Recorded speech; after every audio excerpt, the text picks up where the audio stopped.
ridiculous. That's what it is. It's just ridiculous. Okay, so we fixed it, I think, for the next 35 seconds anyway. Hello, everybody. Welcome to a special lore dumplings / Age of Myth / whatever you want to call it. It's really weird because I have nobody else to look at except for chat. So I will be playing the part of space. Yes, thank you. I appreciate that. I have my water beverage. I have my goldfish because I'm 5 on the inside. And yeah, I think we're about set up. Go ahead and jump in because I was like waiting for a second and then I just remembered. I was like, oh wait, I literally have no reason to wait. I can actually just go ahead and get started. So, couple of announcements. Goldfish sponsored by Goldfish. It's not sponsored by Goldfish. Announcements wise, Tuesday we'll be doing a variety stream here. I'm pretty sure we're gonna be role playing some Helldivers, perhaps / maybe. So that'll be fun. On Wednesday, I believe we have Vampire. Correct me if I'm wrong, fellow neonates present, but I believe may or may not have Vampire. I guess it kind of just depends. Koi Pond. Yeah. Sponsored by Gold. You know, maybe I should get a stream fish. I can put a little fish tank over here and it'll be like the stream fish. And then that one terrible fateful day when I'm not paying attention and you watch it like go belly up in the background, that'll be prime streaming material. And then next Thursday, Age of Intervention returns again. Had a great time last night. Had some very fun little lore and world setting things pop up. So as I love the basking shark content. They do. Oh, that was terrifying. What was I gonna say? As the episodes go along, obviously I'll still be in chat. Answering whatever questions might pop up for whatever situations come up. If there are other questions that you wish to ask, I will do my best to answer those as I will be around. Set up, I guess, for tonight or for this first round is in this particular scene. You can tell by how short my hair is that this was filmed, I think, last summer. I want to say last summer-ish. In the June to August range, I think. So it was filmed a little while ago. We do have, this was after Astrid, just before Astrid returns to the party. We had done a little home game here with Martell and some friends of mine to where, I don't believe in the past, to where,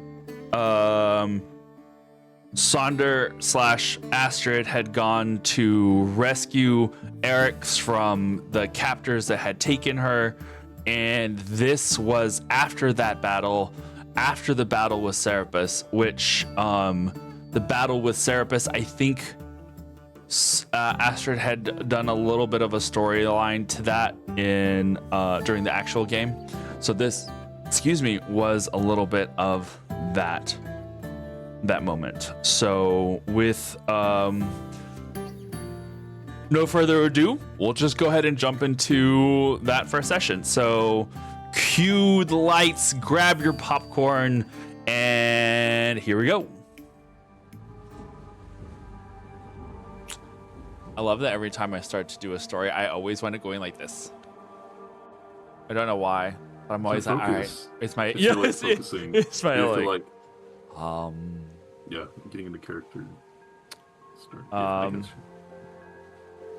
You, Astrid, find yourself on the Hawk of the Sea. A few hours now after you're rested and recovered from your battle with Serapis, your beloved little Seahawk is now twofold, as you have both the ship, the Seahawk, And then also the bird that is the Seahawk.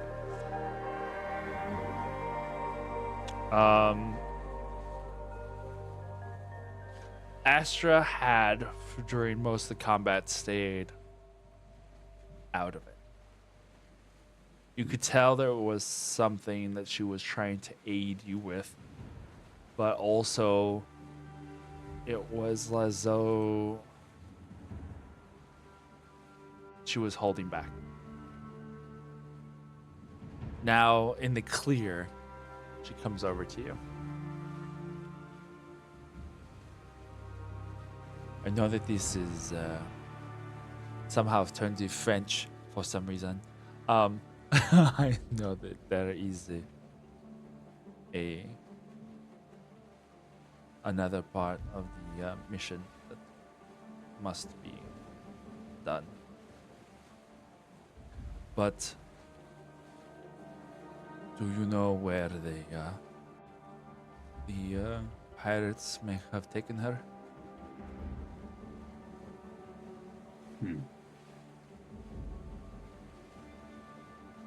Zanas has a couple of strongholds on the Aegean.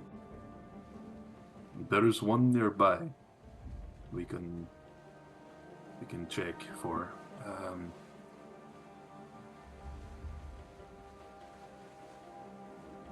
Do you mind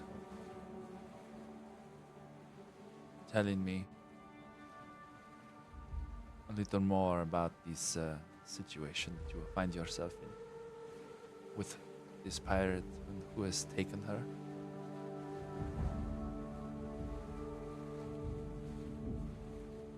Eric was a slave to this man, a Sahaguin pirate, a brutal man. She had been with him since she was a child, and he grew a liking to her, like a daughter in a way. But she was not free. She could not make her own decisions in her life. She had to dedicate herself to his efforts. It's not what she wanted in life. As she got older, she was looking for a way out, and we happened to meet at the perfect time. I was able to give that to her, but he's still on the lookout. He wants her back, and I vowed to not let that happen.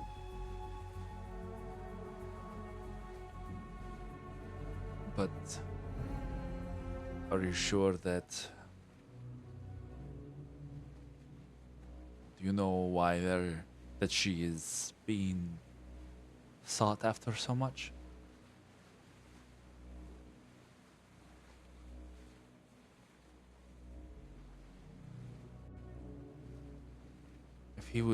If he would go, I guess the reason I'm asking is if he would go to such lengths to retrieve what he thought of as a daughter and what she did not wish. There must be more something that we are missing. She is an incredible woman. Astrid, she is a look beyond your heart. I know that you fancy this woman, but there must be something more to this.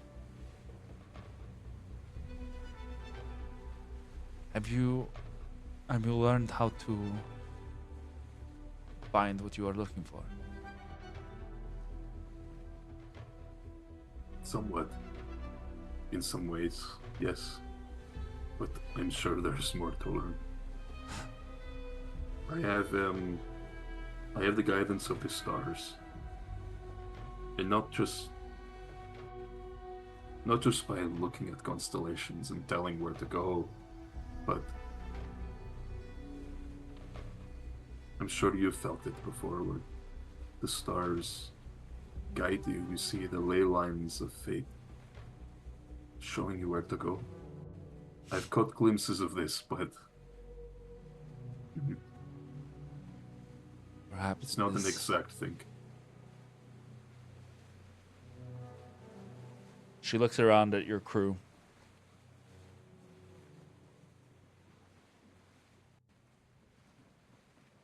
Goes up to Nikos and whispers something into his ear. He nods, looks over at you, and he gives you a nod of like understanding, though you may not understand why he's giving you this nod. He's just like, it's almost encouragement, but almost like You got agreement. Yeah. This. Yeah. She goes over to you. Before, when we left your companions, we took to the skies. You have not done that before, correct? Traveled by light. There is a lot that, as an astral, it would be important for you to know, but there's also an opportunity here. You are not bound by the words of Zeus, like I am. Like many of the Orphics, the elder Orphics are. And perhaps, because of this, there is a loophole, if you will. Pardon the expression that does not exist yet. I'm going to show you things, explain things, and I want you to ask questions, but also I want you to observe with your eyes and with your mind. You will be able to see things that I cannot, by my binding, say. But you will be able to perhaps understand them, and they can become of use one day. Beyond whatever lies in wait for us.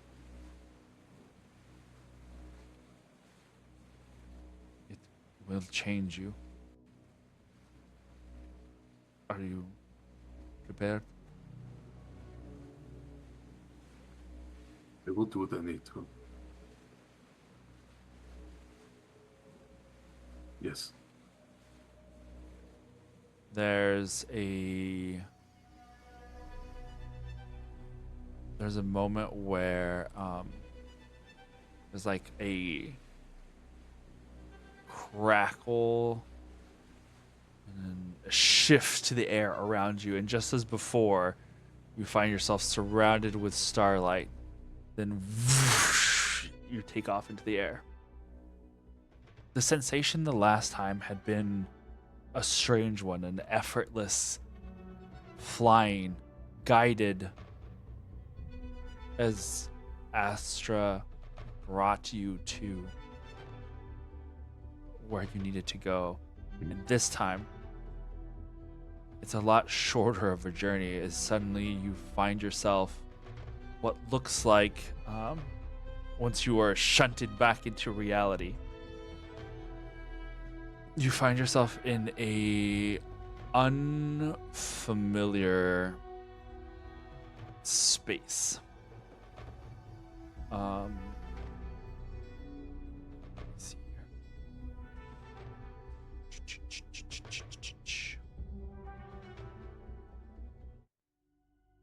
You're in what looks like a small ship. There around you, looks like wood paneling, sort of on the edges of this vessel. It's a lot smaller than you're used to. This is like maybe 30 feet long, only about like 10, 12 feet wide. A narrow, small, almost almost like you would imagine like a really long rowboat. If your ship had been shrunken down to where only one person could live inside, Mhm. you see a bed that sticks out of the wall with pillows and blankets that are unmade and hanging there. A bunk supported by beams of chain that go up into the wall. A table on the side has tablets, papers, charts, and a golden looking globe with multiple intricate layers to it. Your mind goes, God, that looks familiar. And your hand subconsciously goes down to the device at your hip. You have seen some of these dials before, but this is a standing three-dimensional thing. And within it, you can see there's like delicate strands of gold, metallic gold, that hold on them small beads of metal. Some larger than others. Some have what look like rings. Some have scrawled on them just the tiniest, most intricate things. And you find yourself standing beside her. She looks around. This is my home. The Solar. A ship like yours, though perhaps different. I do not sail the waters, although I can in this. I do not sail the waters as you do.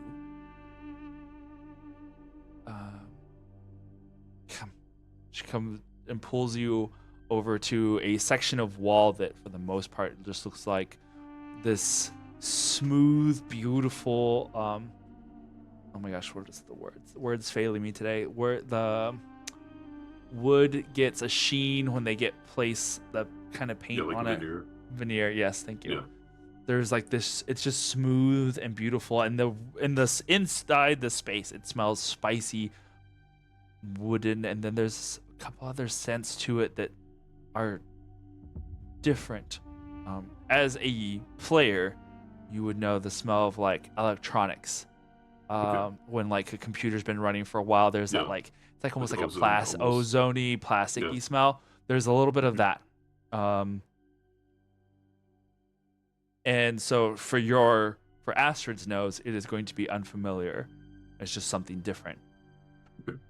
She puts her hand up on the wall, and the wood suddenly becomes transparent. You find yourself 300 feet or so above the ocean. You can see some clouds that are almost at the same eye level that you are. Astrid's going to like if the floor below her were to like become transparent. Yeah. It is just the wall. Yeah, just the wall. But it just like kind of like steps back. Shudders. Steps back to it.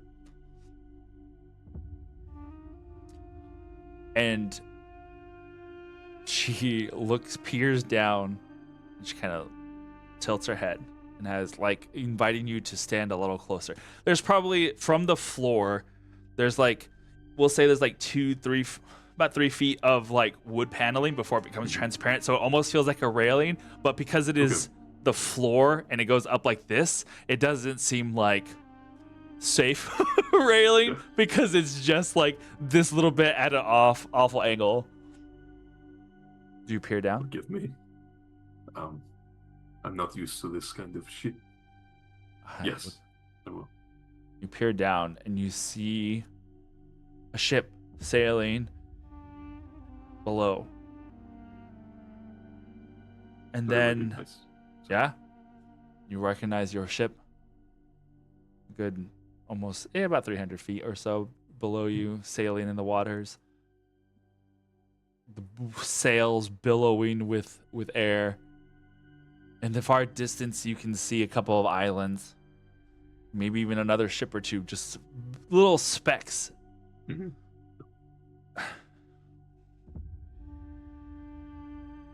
There are only a few of these vessels left, at least allowed to be in operation. But it is not visible by the mortal eye from below. It has a sort of camouflage that allows it to go unseen. These are the ships of the goats. Of our people, yes. The Astros. And the others. Okay. We once commanded vessels infinitely bigger than this. Did they start to? When did they start to just become destroyed or no longer work?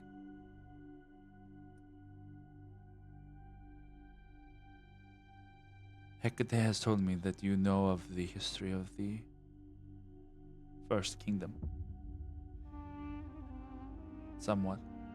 Somewhat. I know of the fall to a degree.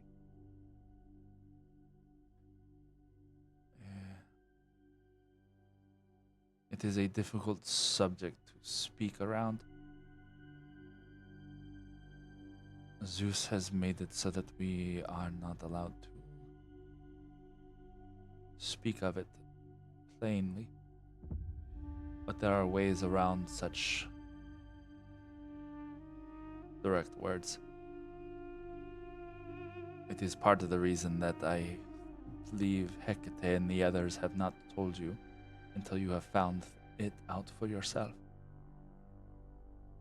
You do not fall under the same restrictions. But after the fall, many of our vessels were lost beneath the waves. And there were others that were destroyed by us.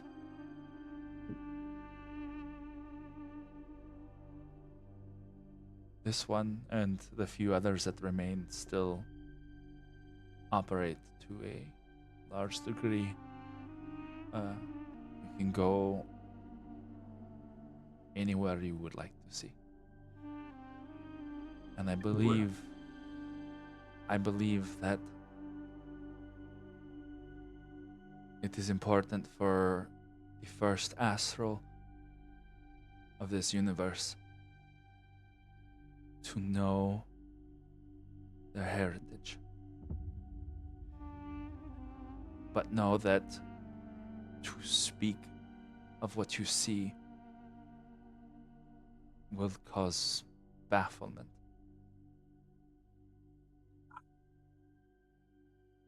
They will not, some will not believe you. I feel your friends may, as they have already seen much truth, but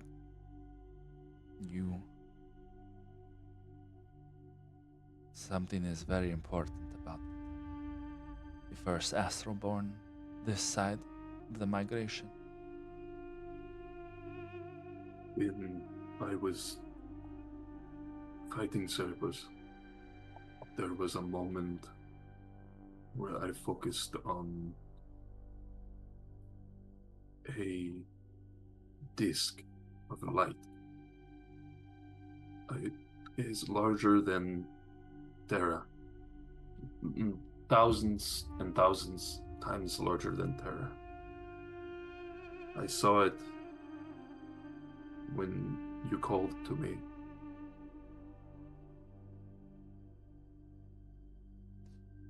Where is that? Could we go there? To be clear, what is it that Astra is referring to? Like the sun, or are you talking about like the galaxy? The galaxy. The disk? Like the Milky Way, yeah. Yeah. Okay. Picture it in your mind. Mhm. I remember. Close your eyes. Reach out your hand.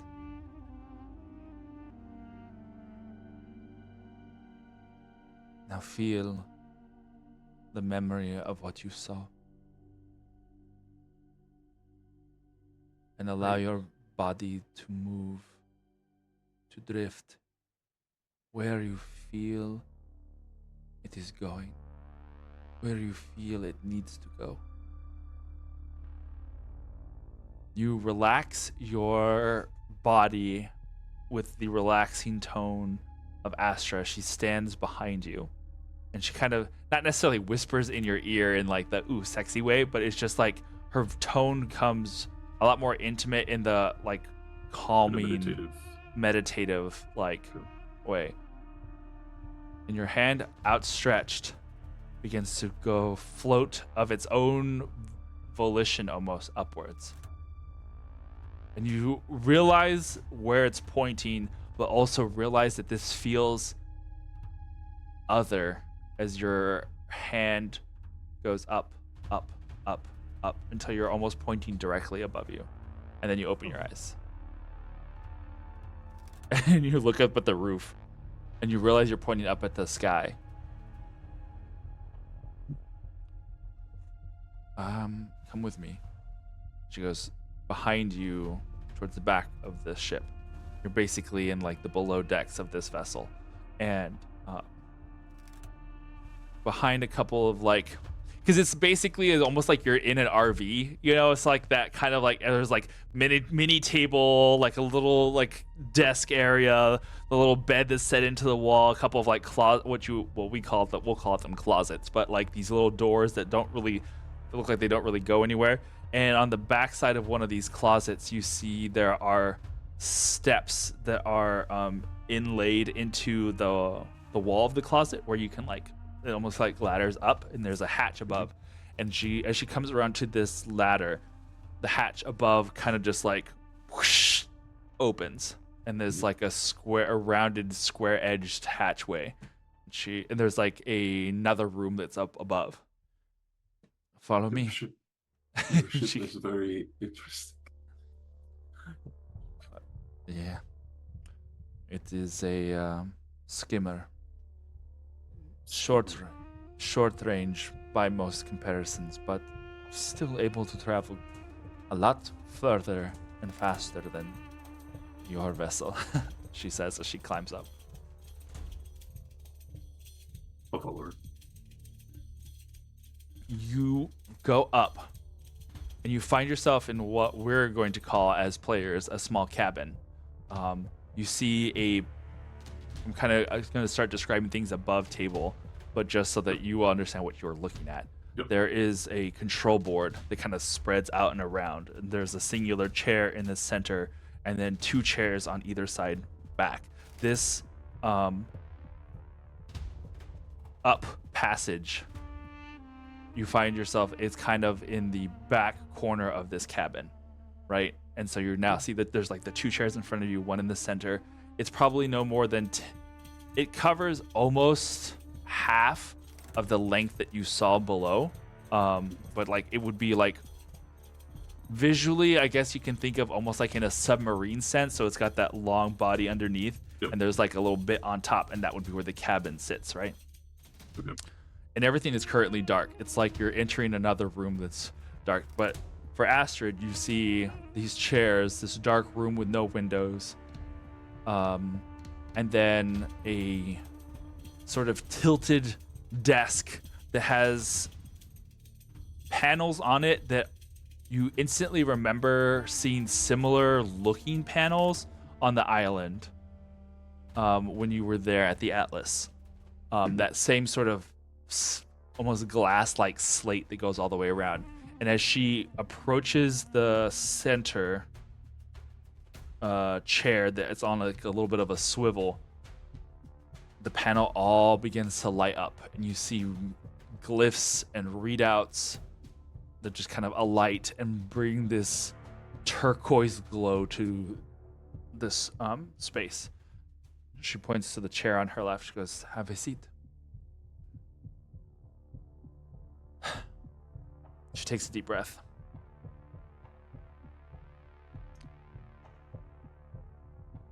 I'm going to tell you a story as we fly.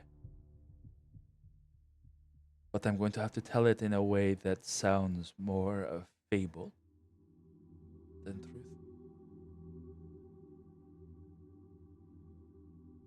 She presses a button on the keys. Many of the fables we've been told have ended up being true. As of late.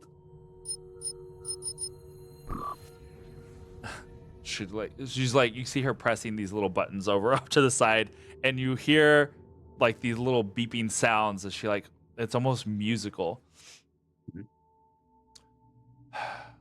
She kind of chuckles, and then after one more, there's one final beep, and the upper sections of this cabin become transparent, the same as the bottom wall. And now you see sky. And the room is suddenly brilliant. And it looks like you're sitting on the outside of a ship, but you know that just a moment ago that there were walls. And you kind of absent-mindedly reach out and you can feel the wall there on the side, but it is still transparent. But you can feel that it's still there. And you see like the clouds that are floating around you. And in the distance on either horizon, ocean, the sea,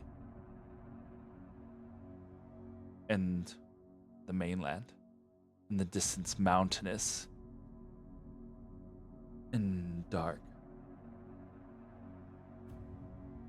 It's strange because it's almost like a shadow has fallen over part of the land.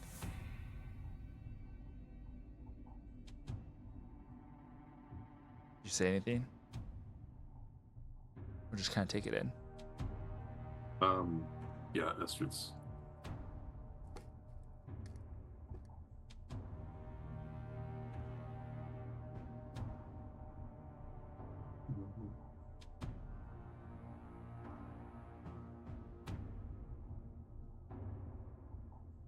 Astrid's what? Is it the corruption? Astra turns in that direction that you are pointing. She raises a quirked eyebrow. I do not know. That is strange. I will ask. But for now, let us focus on the task at hand. Okay. She takes a deep breath. Okay. All right, we're ready. You feel a slight shift in the floor beneath you, a vibration as the vessel begins to fly through the air. And you kind of grip the edges of the seat in a like weird way as you're watching clouds go whoosh, whoosh, whoosh, whoosh, whoosh. And there is that sensation of kind of getting pushed in your chair back a little bit, but it's a lot less than you would have imagined looking at how fast it looks like you are going. And then that pit of your stomach sinks a little bit as you begin to fly upwards, higher and higher and higher. How do you make the ship where no one passes through it?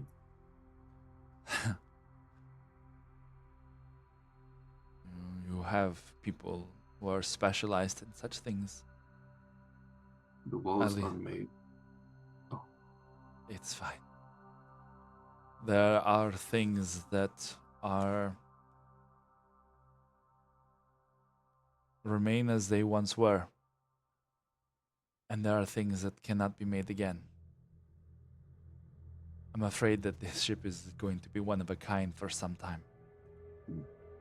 Very few know how to operate it, even less so how to recreate what was needed, as most of these things are left in the past. Astros were a rarity where we come from. It takes a special talent. Just as you navigate the waters, there were others who navigated the celestial waters. These individuals, at our peak, there were 40 of us. And we helped guide the migration here. Now once we arrived, only 12 remained.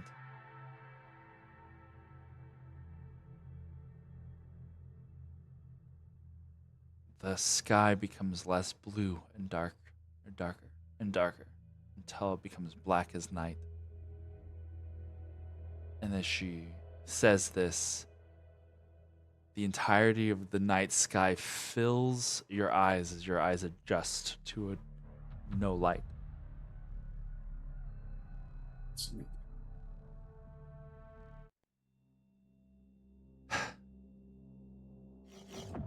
This is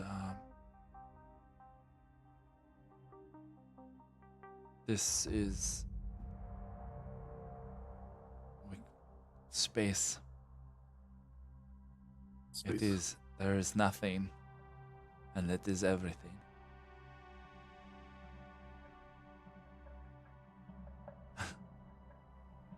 I do not know how best to describe this other than outside of these walls, we would die. It is dangerous, and it lacks everything that we need to survive. We are bound to the world below. And suddenly the skies twist as she moves her hands across the board. Suddenly the skies twist and you feel like it looks like the ship is capsizing. As suddenly Starfield sky becomes a giant orb of blue and green and cloud above you. As now you are upside down, but you are looking up at where you have just come from. Is the air here poison? The air here is... there is no air here. It is only there that we live that has what we need to survive. And this is Terra. This is... we called it once Terum. But now that we have called it Terra, it sounds a lot nicer. It's beautiful. I can see the life. It's a radiance. The blue water, the land, and the clouds that move around. And there is so much more to it than this, our home. She kind of points at a space, and you can see, strangely enough, the outlines of what is ancient Greece, the continent itself, and how small the Aegean looks, because it is now surrounded by even larger masses of land. And you realize how vast that sea that you had traveled was now seems so much smaller.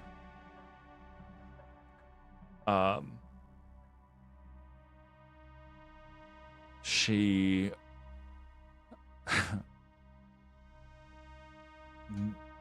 points to the sea where you came from.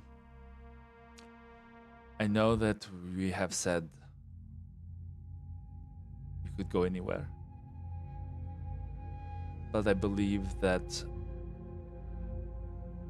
it is important that for now we stay here. Not just by Zeus's decree, but I think you understand the dangers that exist on our planet. If the plague is to spread, if it were to find its way to this, and she alters the ships again, and it rolls back over, and you see the stars. Not every point of light, but many out there have a place just like ours. And we imagine people just like ours. For now, what we have is contained below us. So few can leave. None of us beyond the edges of our bounds. The sun keeps us tethered here. Our vessels are not made to travel long distances and beyond. So we safely are here. And here we must stay. Even though Astros possess the knowledge of traveling beyond this place.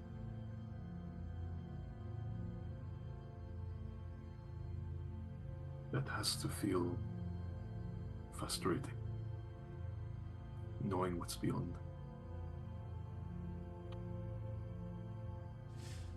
Yes. But also no.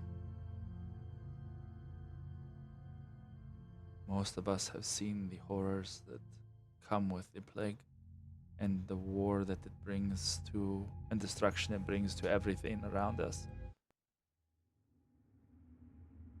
You are fortunate not to have seen this. Not yet. Not in mass.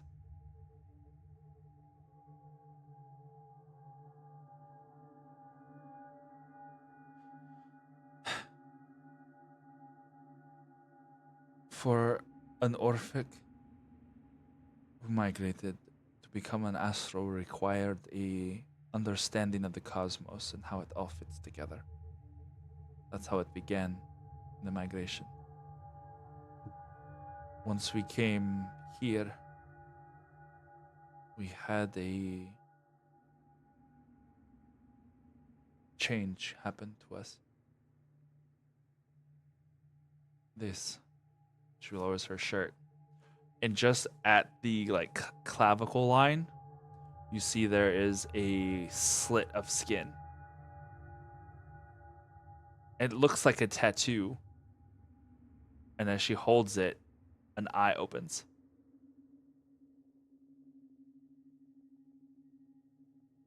It is strange because it doesn't look like an eye. It does still look like a tattoo, but it's like the coloration of her skin and everything makes this tattoo move and just open. This third eye allows us to navigate. It is something that binds all of the Astros and migration.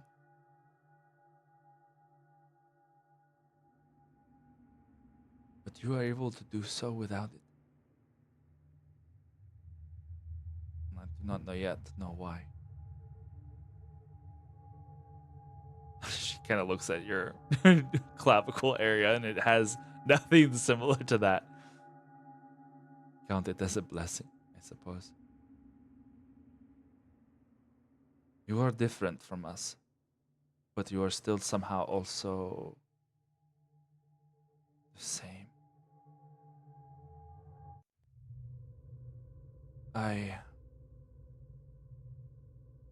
Not all Astros contain the power of the stars like you do to turn into beasts.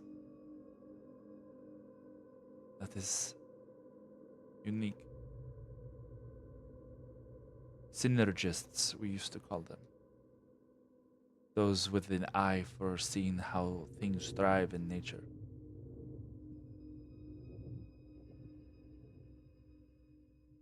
There are few of them. And even fewer still who possess the ability to command the stars in the ways that you do.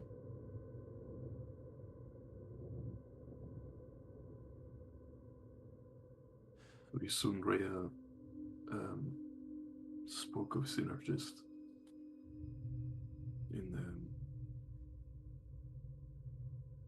When we went to the Atlas, there was a record of her speaking. You went to an atlas? Um, yes. I suppose we found it on accident, but also we were looking to find the creatures that have been plaguing us. That's where it was. Huh. It makes sense, I guess. There's an immense amount of power there. Sorry, I'm distracted.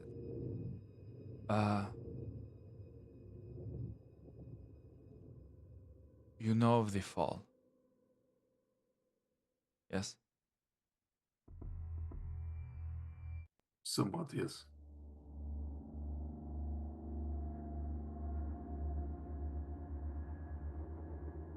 During the fall, most of the astrals were on Gaia. Huh.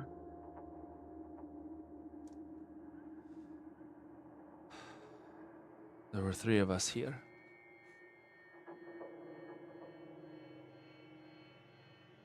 I do not remember the other names of the 2. I have a feeling that is the work of Lethe, but who is to say?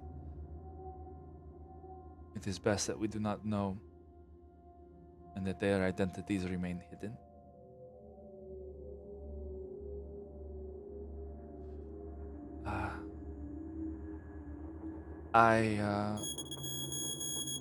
She looks over.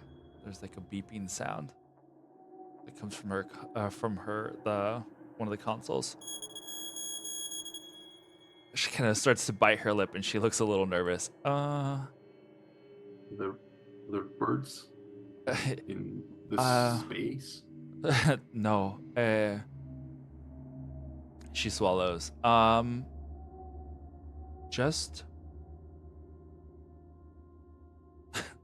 Just remain quiet for a moment.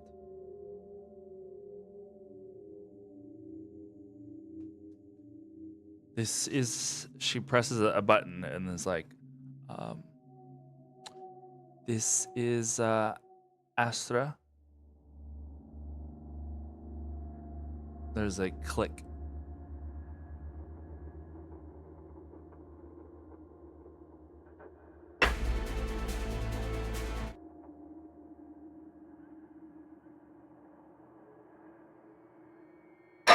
This is Moon Command.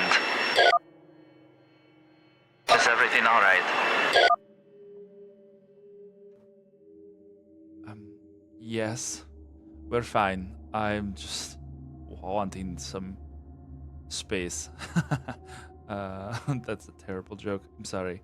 But everything is fine. We're all fine here. How are you?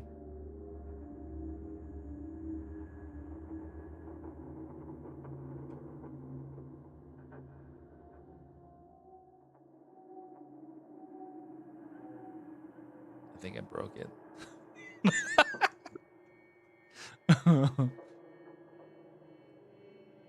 It is deciding. Whoa. Real.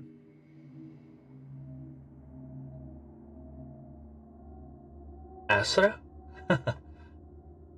It's Briar. Just make sure that you don't stay too long. You know how Mother gets nervous. It's good to hear your voice, though. You should come visit sometime.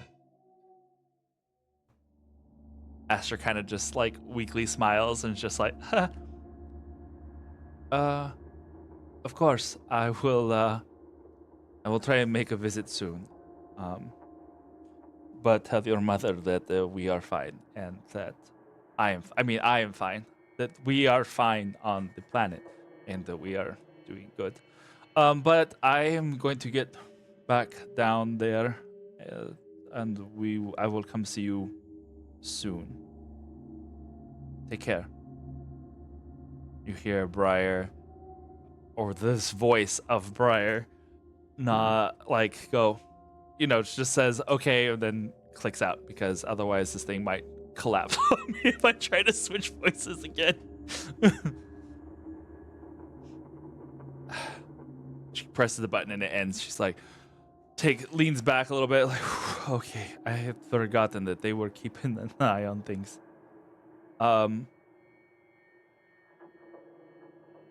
I guess I won't tell anybody as long as you keep this between the two of us.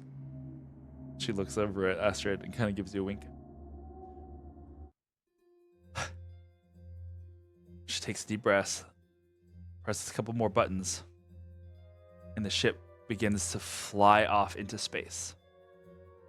Faster and faster it goes. You see the planet behind you begin to slowly shrink as it goes, becomes like the size of a little ball and smaller and smaller. We'll just go for a little joyride. There is no feeling of movement, but you can feel that you are going fast and you are now enveloped in this darkness and lit by the lights around you. This is not the right song for this. Yeah, this works a little better. I guess what I'm going to say will have to be fast.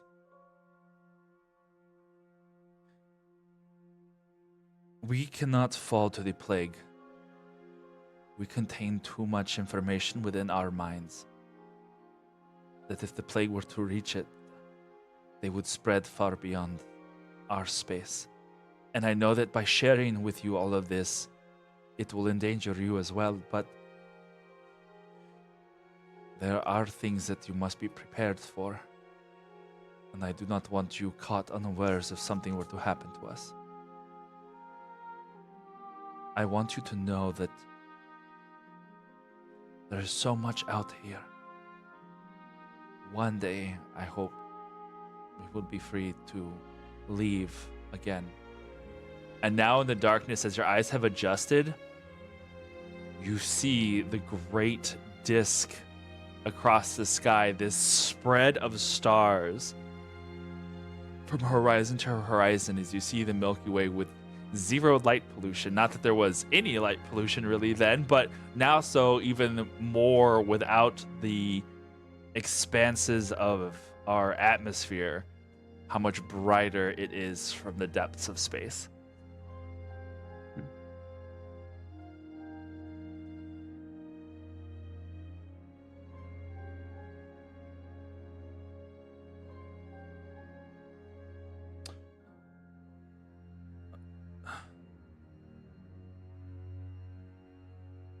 I'm trying to see if I missed something.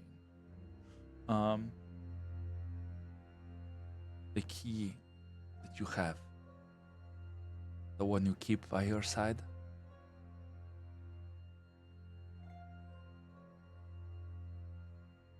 there was only 3. One for each of the astrals that remained on Terra. Somehow you wound up with 1.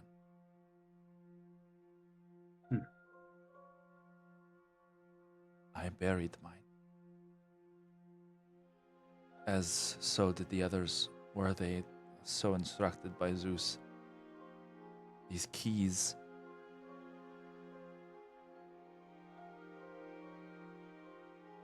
when brought together can pilot one of the largest vessels ever to exist.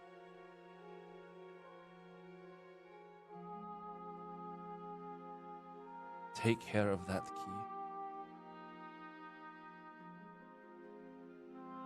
You are connected to it somehow in a way that I have yet to perceive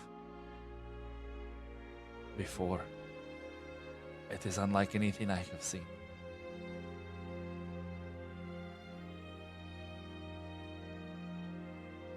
We never shared the connection the way that you and that device have. It is as if it is one part of your mind.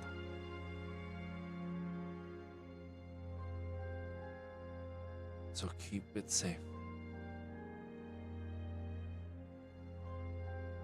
More than your fate is tied to it.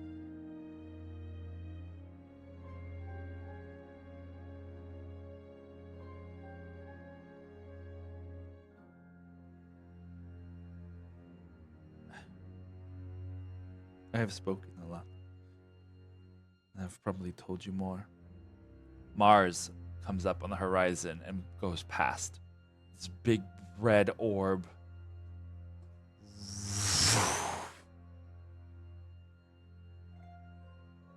And you keep traveling.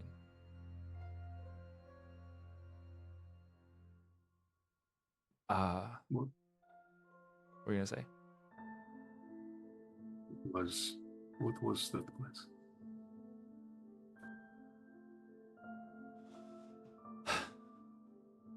There are other places besides Terra that circle this sun. That one there, she points up ahead,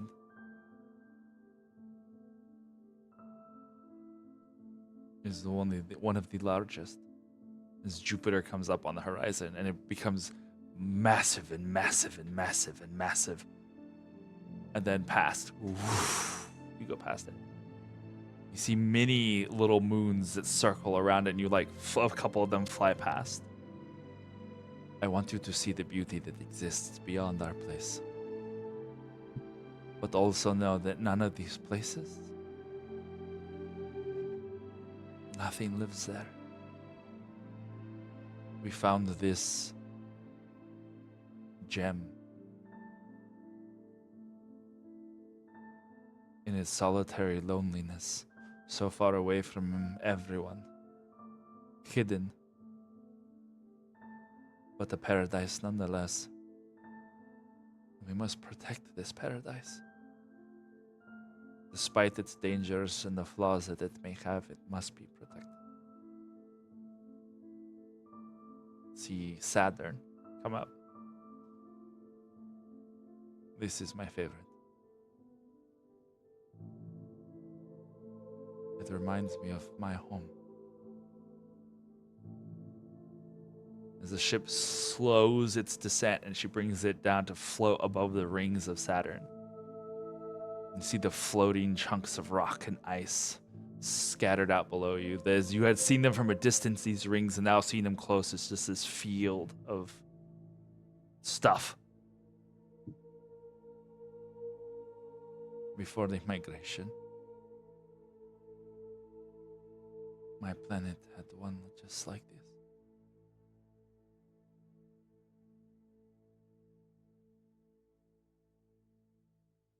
You see her kind of get lost in thought. It did. And then the plague came. And it used that ring to destroy my world.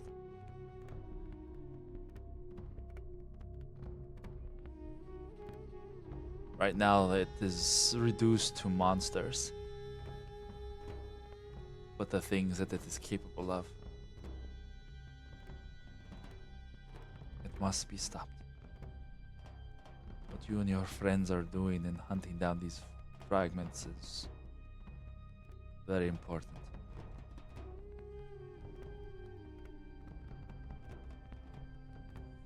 Now, the ship comes to a halt. And you are now a bajillion miles away from home. Now, I'm going to test you.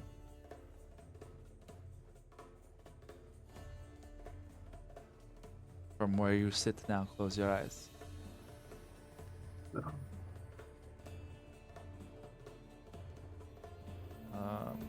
Change this real quick. I'll hold her hand out instinctively. Yeah, good. I don't have to tell you every time.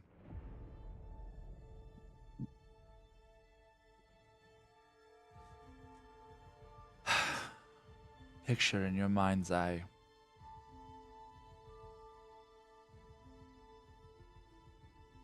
Astrid, can you see her? Can you see Eric's? She searches. She can see Eric's hair. Her face appears. Yes. Now, picture the feeling of her, not how you feel about her, but how she feels to everyone around her.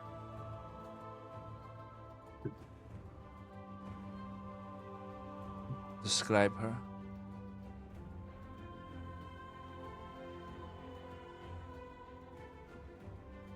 Who is she?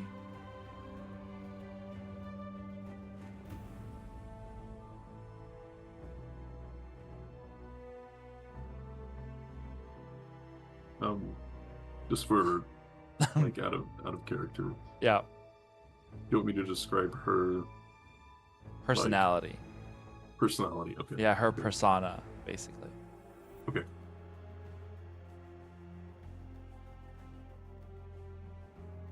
She is stubborn, strong-headed,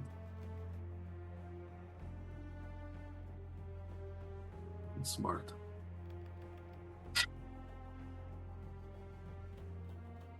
Unyielding.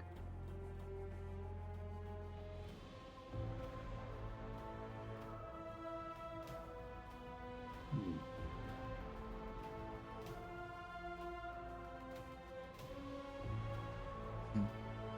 You focus on these aspects, just her personality, how everybody else around her, despite knowing these things, they look up to her.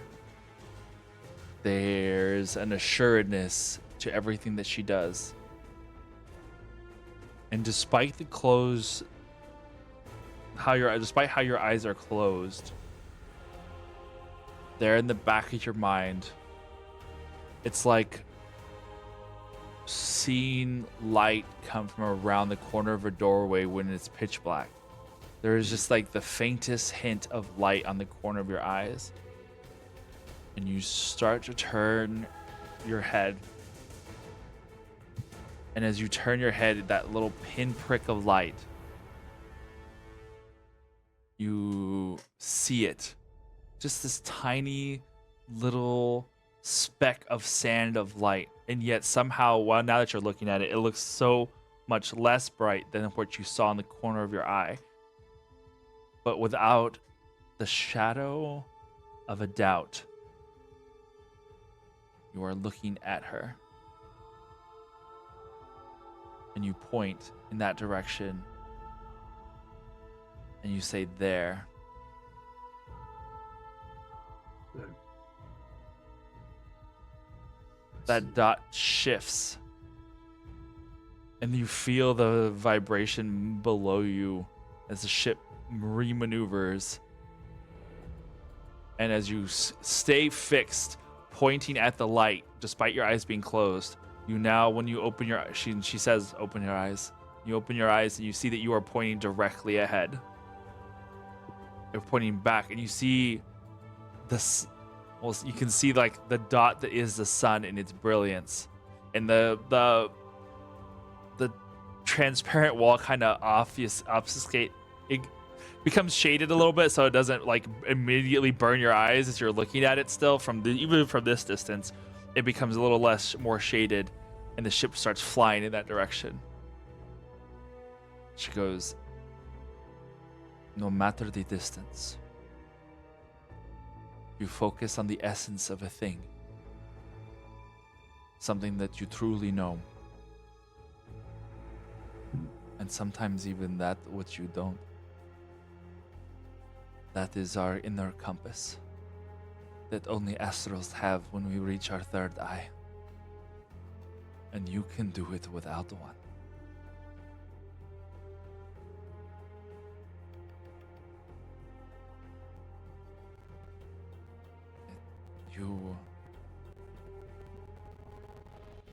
can guide to what needs to be found. Do not forget this. This, as DM to player, is an ability that we will work on writing out. But basically, depending on the object, it's kind of like scrying. Yep. You won't be able to see it, but you will know. It's like the druid ability of like knowing follow the path, I think is what it's called, or something. There's a certain ability that allows the druid to like know the path to get to a place that they've been to before. You're able to do so to find a person or a location or a thing. The DC, depending on how well you know what it is you were looking for. Yep. Obviously, the vaguer the thing, the harder it is, the higher the DC to find the way. But the more intimate you know a thing, the more you're able to find and ascertain its location or where it is.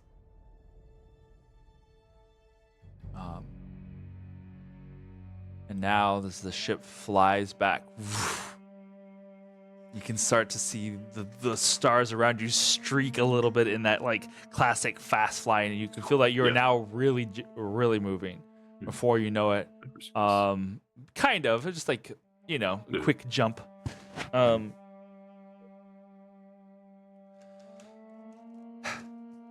you get closer and to Earth, you see it begin to grow from a little pale blue dot that it was into more of a ball, marble, like a melon, until it's like fills the entirety of the screen.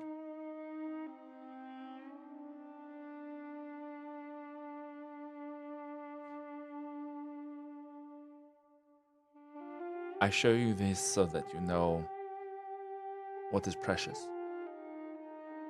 But I also show you this to help you along your path. For it is an astral's job to see beyond what is directly in front of them. And now that you have felt a form of freedom, you might appreciate a little bit more the ground that is beneath your feet. And how important it is that we take care of what we have. For truly very little exists where we can exist. And until the appointed time, this is both our haven and our cage. Both to protect us from what is out there, but also to protect them from what we have here.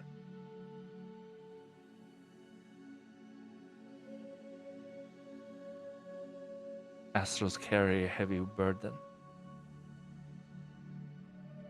They have much knowledge. And it brings freedom and responsibility and weight.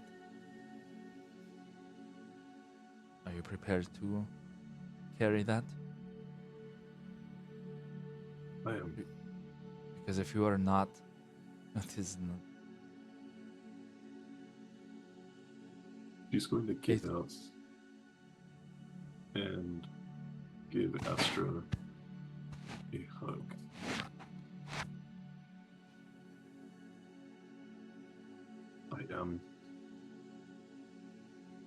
I'm sorry you've had to carry this alone for so long.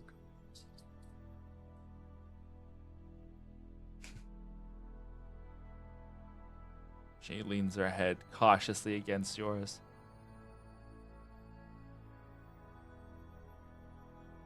We shall see how long that lasts. But for now, as I said, you are outside of the bounds of Zeus's decree. So,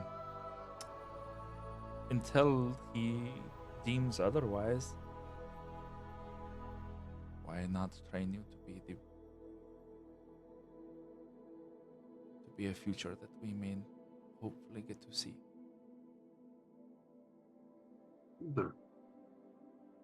Together we will see. so. I hope so. I have heard these scenes so much. And I grow tired. But it is a relief to know that if something were to happen to me, there is another. At least one. I do not know what happened to the rest, but at least one.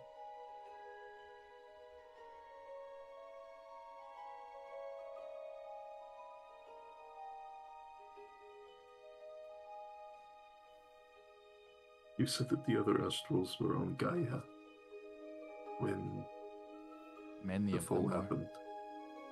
There were two others that were here. We each had the key. One of the Orphics that is part of my crew,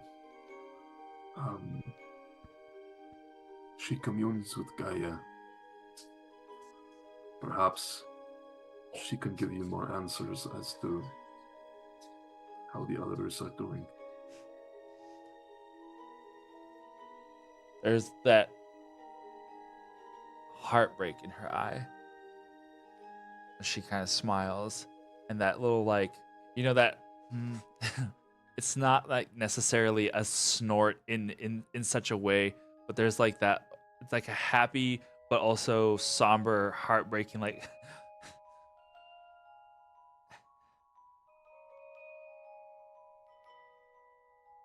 Part of me wishes that I could see them all again.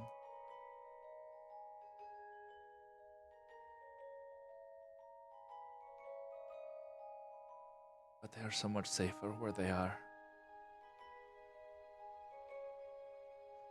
I wish.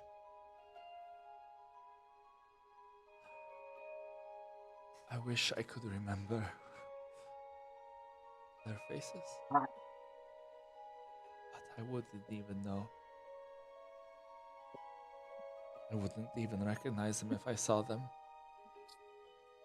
I just know that they exist. They existed. Those secrets kept safe by erasing your memory. I understand. Lethe I will has not a seek them out then. Lethe has the heaviest burden of us all.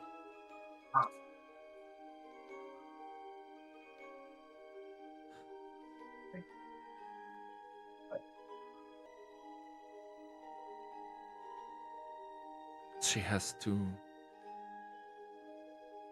take all the secrets.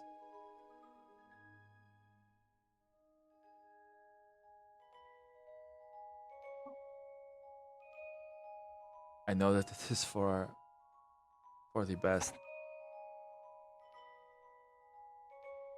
I wish there had been another way.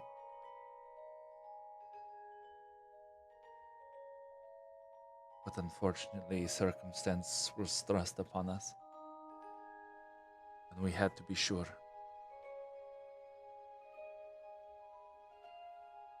I do not envy Lord Zeus's decisions that he had to make.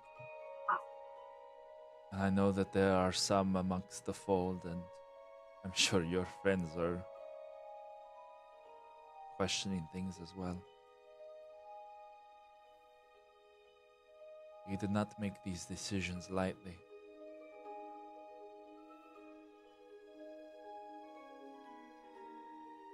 Speaking of memories and Lethe,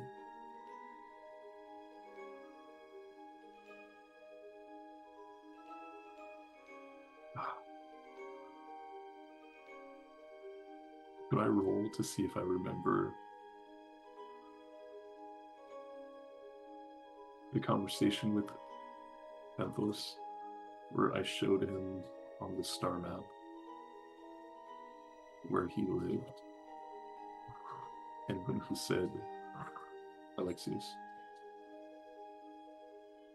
Or is that something that Lethe would have taken by now? Roll a history check with disadvantage.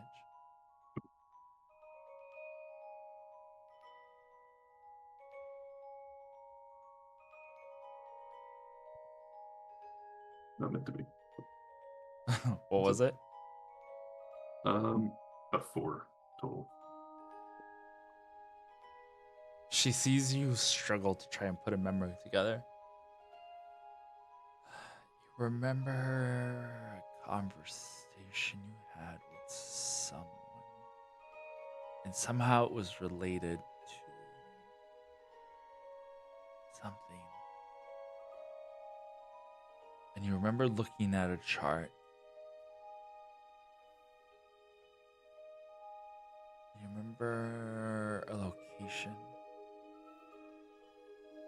But the other bits of that memory, the person, the conversation exactly, it's like waking up from a dream and remembering you had a dream but not being able to bring it to out of your mouth. And she goes, I know that look. That our secrets even you have been absconded from. While it may seem a theft, some things are better left secret until their appointed time. I understand that now. If at some point all of the plague is wiped from Terum, Lethe, will be an unveiling of secrets.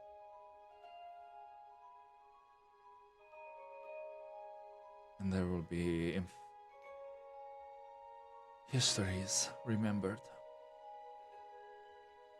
Words that have been locked away that even I cannot say.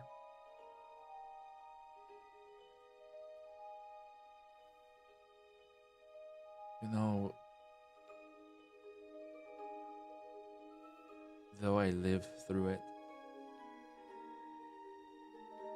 there are parts of the fall that I do not remember. And I cannot tell if it is because of those memories having been taken, or if just so much time has passed that my mind begins to forget.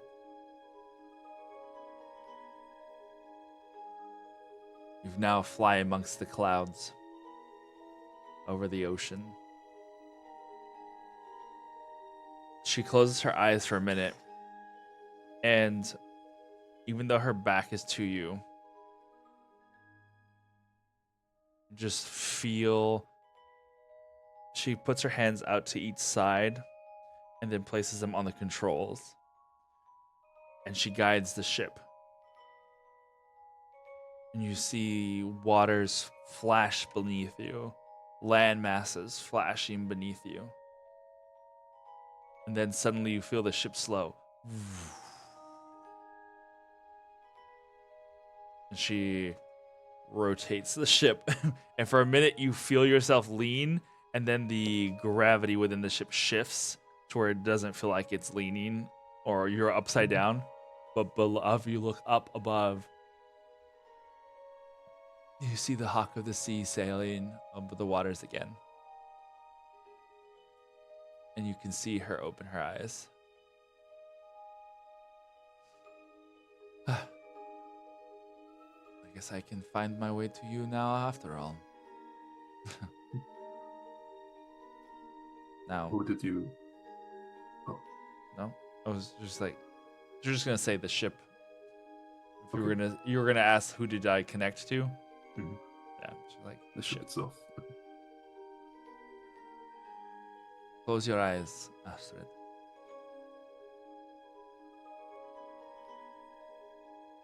Remember who Eric's is? Yes. Can you find her again? Roll me a d20 and survival. Add it on. Yeah, but add your we'll add expertise to this, so you double your proficiency. Okay.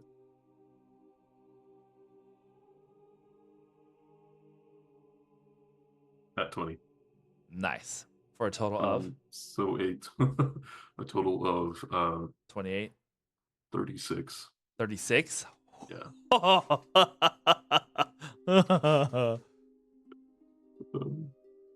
You close Wow. your eyes and without even a second thought, you see that brightness at the edges of your field of vision. You turn your head to look. You point in the direction that you need to go, and she rights the ship so that you are now pointing in that direction.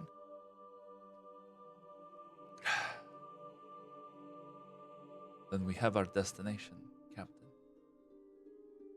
Let us go find your shining star.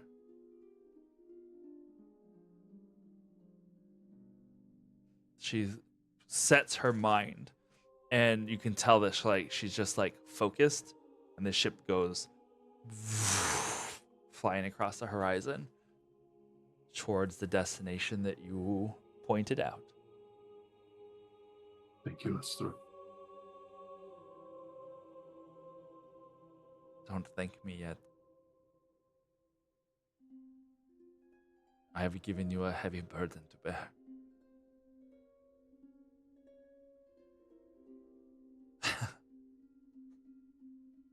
Suppose you're right. What? I suppose you're right. And that is where we will end for now.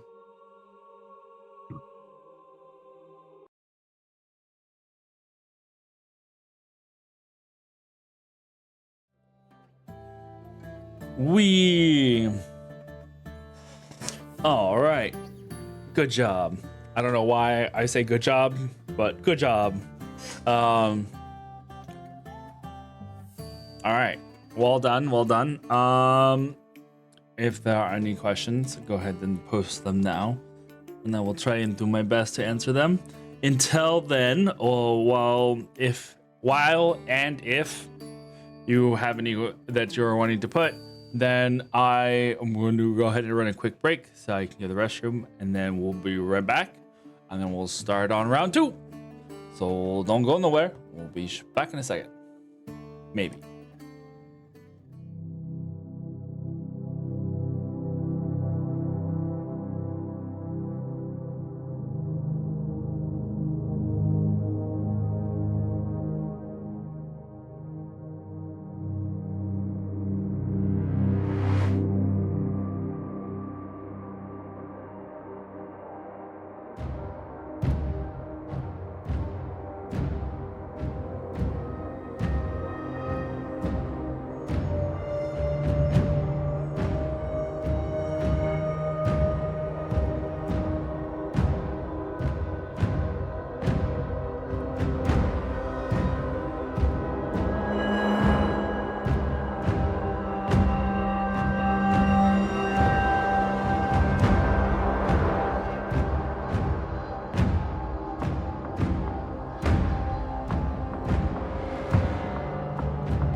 right.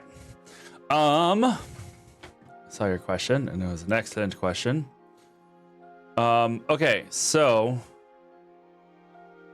let's see here. There we go. Okay, so the inspiration for the third eye was actually just that, because I was thinking about, when people talk about astral projecting and other such shenanigans, they usually talk about it being like a third eye. So then I was also thinking, I was like, well, what if it wasn't always necessarily in the same spot? So some of them have, like, they all have a third eye, but it's not always in the same place. Which, I hadn't really like given too much more thought outside of Astra immediately, because she was the only astral that was like relevant to this exact point. But maybe like one would have it on their forehead, maybe another one would have it on their chest, maybe another on their shoulder. It was kind of a case by case basis. But that was the idea. Oh no, that allows them a third eye on their butt. Hey, at least they could never have anybody sneaking up on them. So there's always that. But that's where god damn it. Anyway, that is where that came from. As far as how the other Orphics or peer group react to seeing extra eyes appearing in their comrades. Extra eyes is so connected to Baldura. A lot of what I was using for the extra eye sets when it came to like the fragments and things was more representative of like those that they had absorbed in the past. And so that kind of was a thing. I feel like that was more of a recent development, more so than the original plague in the old universe. In the old universe, when the plague was there, it had its own thing, because while yes, it also would have absorbed a lot of people's eyes, and I think there was a little bit of there might have been a little bit of that, but it wasn't specifically tied to that, because more often than not, the plague would be monstrous, but it would take the form of your fears, so it was less so those eye things. I think that was more of a newer mutation, if you will, to the god damn it to a change or a mutation to that thing. But still, I feel like seeing an extra eyes on the comrades was possibly on the lower end of the WTF spectrum, considering that you had people like Threnian, who was full on rabbit before and then became this hybrid human rabbit. You had some of the other races that had kind of shifted into being more of or less of what they had been before. So it is a little bit. Oh, got it. Yeah. Bunny girl, just say it. Yeah, bunny girl. Speaking of bunny girl, I think we're ready to go ahead and go into the next video, which the next video is going to start off with some Threnian, and then we'll have a nice little Threnian slash Laertes moments in there, and I love them. So here we go. On to the next video. Wahoo! Slash fiction, you say?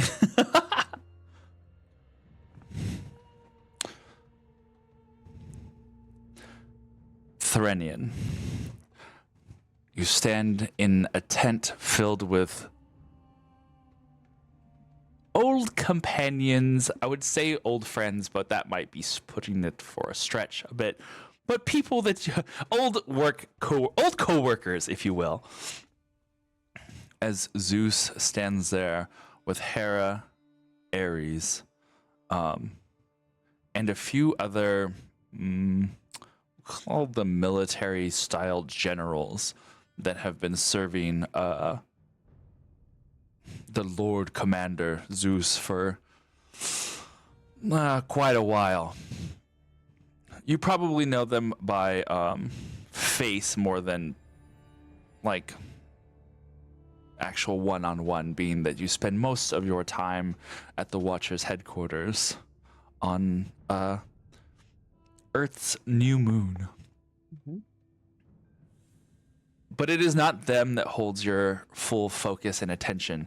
It is the 4 individuals that have come from someplace far, far away, clad in what looks like leatherish jumpsuits with various armor paddings on their body.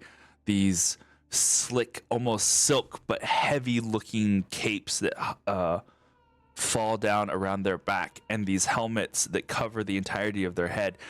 You're left with a humanoid impression, though you have yet to see any sort of skin. They have spoken of being part of the Adani, a ship that was kind of acting as a scout, as they are part of the Ranger Corps that was doing some not too far off checks in the quadrant before finding themselves caught, their attention being caught by a bright supernova-ish flash coming from a sector of space that should have no such thing happening. Having arrived here, Zeus has requested their presence within this command tent and is wishing to kind of get to know them.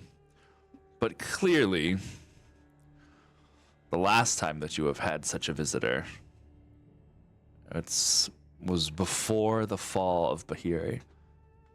And no other visitation has happened since from any of our stellar neighbors.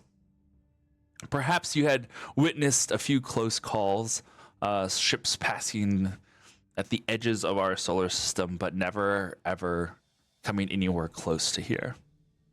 Which probably sat fine with Threadian. The travelers, one's voice sounding closer to being on the male side is the one that is speaking.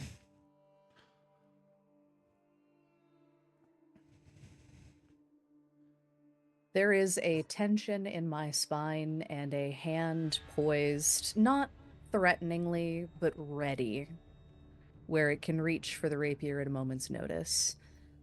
But in that, there's also a small pang of guilt. Does their ship, does anything about them remind me of the last visitor who had the misfortune of arriving here? The ship definitely looks different. The ship in question you have studied much of, as it is still in the possession of the Watchers. But this vessel, significantly larger, doesn't have the same organic detailing that the other does. The other one kind of looks more almost like I would say somewhere between like a conch shell with wings. It's got just a lot more smooth parts to it.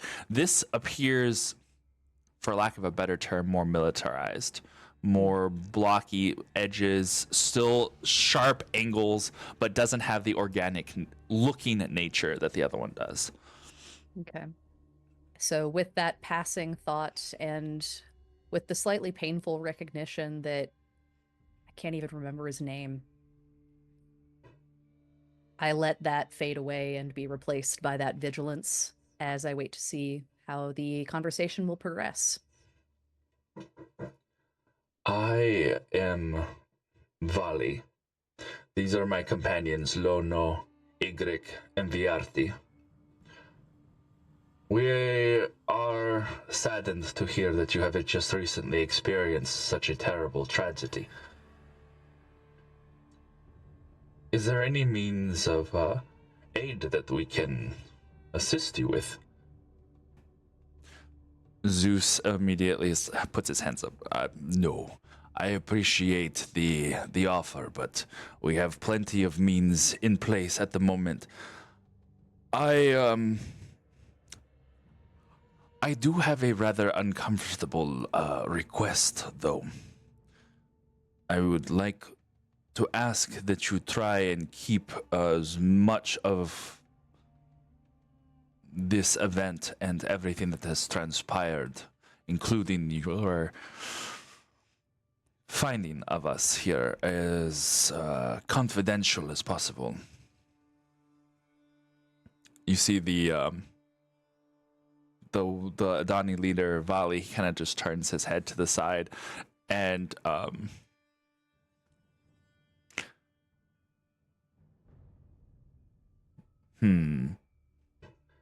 Is there a particular reason that you would have us keep such secrets? You see Hera look over at her husband, make a glance over at Threnian. She kind of like studies your your reactions to this. Looks over to Ares, and then Zeus says, for we are refugees, and we wish to try and keep as low a profile here as possible until we regain our strength. Our numbers are not nearly what they were, and it would be appreciated if, well, I'm going to be honest, if you could erase any record of you having found us here. You see there's a look between the Adani as they kind of look to each other like, erase? Like, why?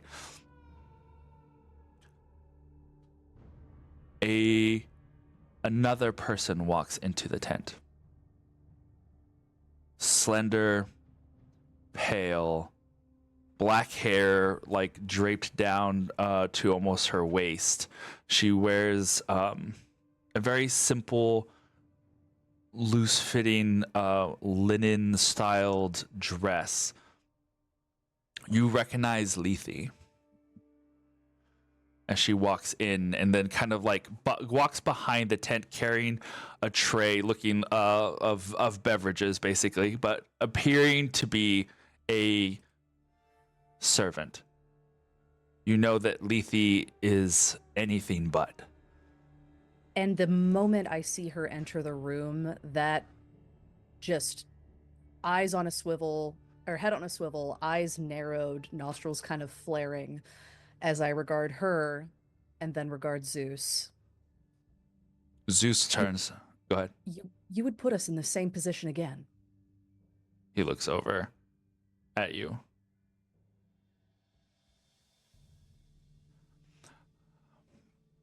My companion here is concerned.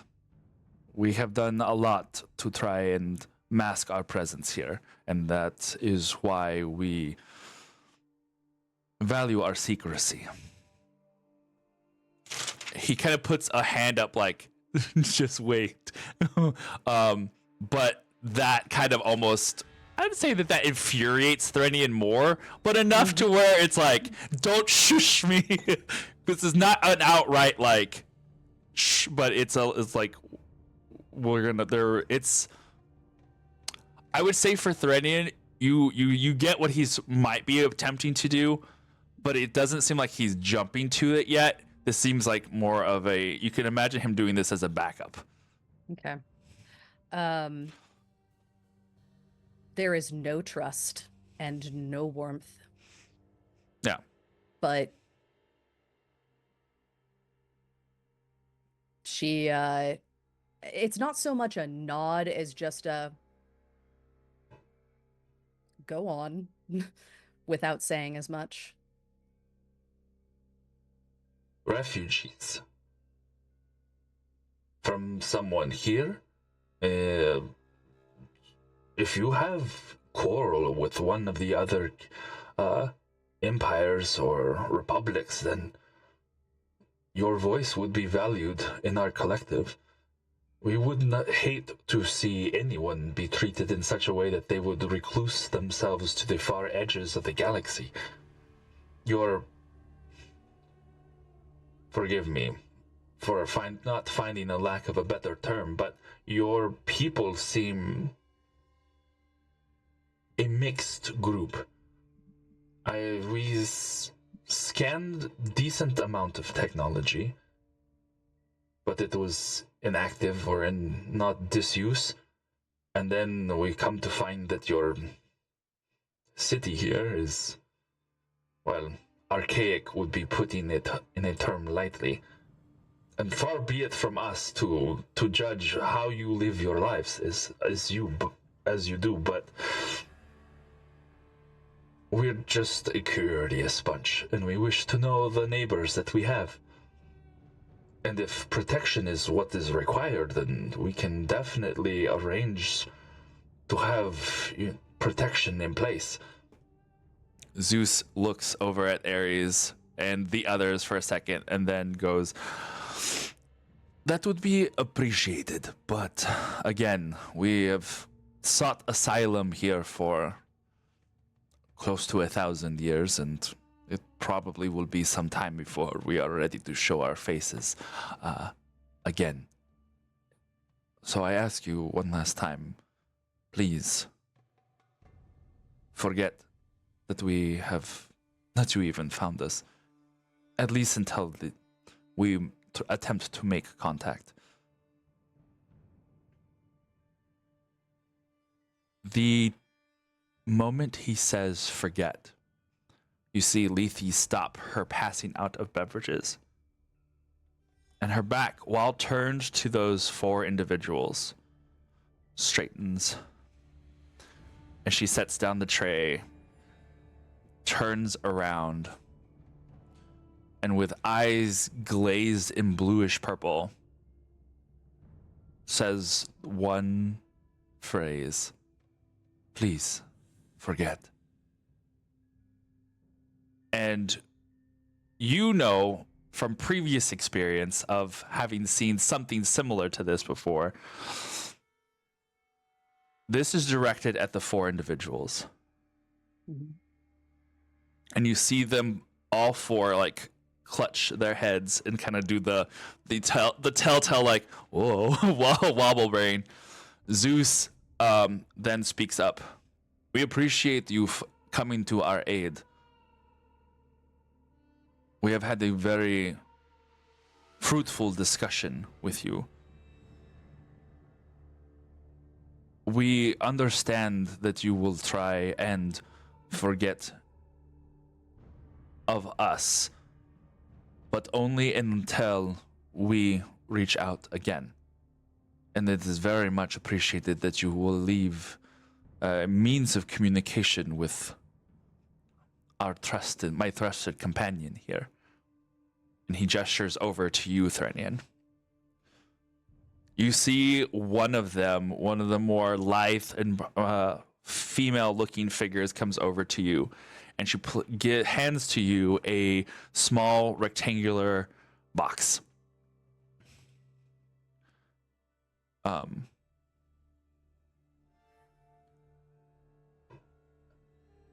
There is a mix of fury and pity as I take it. Here, if there is ever any need to reach the Adani, you must but press here and speak. It will reach us, no matter the distance, and we will come to your aid, whatever you require. Now, with my previous experience with what Lethe is doing and the mental state that they're in, this is their true feelings as near as I can tell. Yeah. Right? Yeah. Like, I'm not getting any subterfuge. No. Basically, it's like a modified memory was placed on them. And a very intricate and high-level modified memory, but a modified memory nonetheless. As it kind of recovers the last few minutes, the Adani all bow to everyone, and they say they're going to depart, and they walk out of the tent. leaving you and the elder Orphix in the room. Zeus looks down at the table, his brow furrowed in concentration, and he slowly looks up at you. I have a feeling that you are not happy with the way this turned out.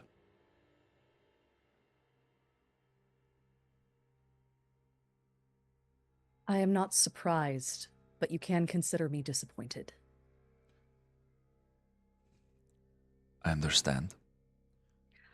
I suppose it's kinder that we send them back in their ships than sacrifice them on our hubris once again.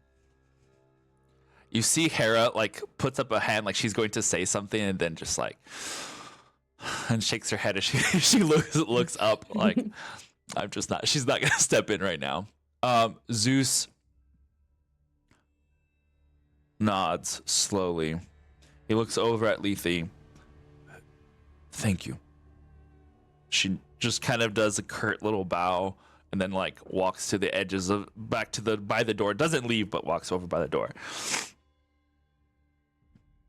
This accomplished two things, Thrennian. While distasteful as it may be, as I'm sure they would have more than likely followed through, I wanted to be sure that we bought ourselves some more time before we exposed ourselves to the people of this galaxy. But also, we know that these talents of ours can affect those outside of our people.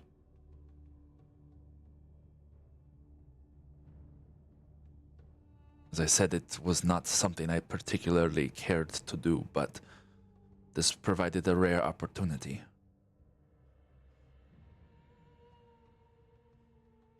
Let us hope that Test? we have not seen if these abilities will affect those of this galaxy outside of. He kind of grimaces. I forgot his name. At least I know that my loss of memory is only due to time.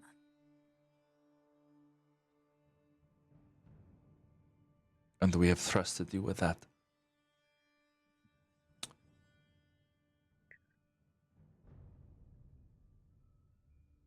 Some things have not changed, some have. Indeed. If we truly want to understand the origins of that which continues to plague us, perhaps we do need to start looking outward. But I suppose until you are ready, I can hold on to the evidence as I always have.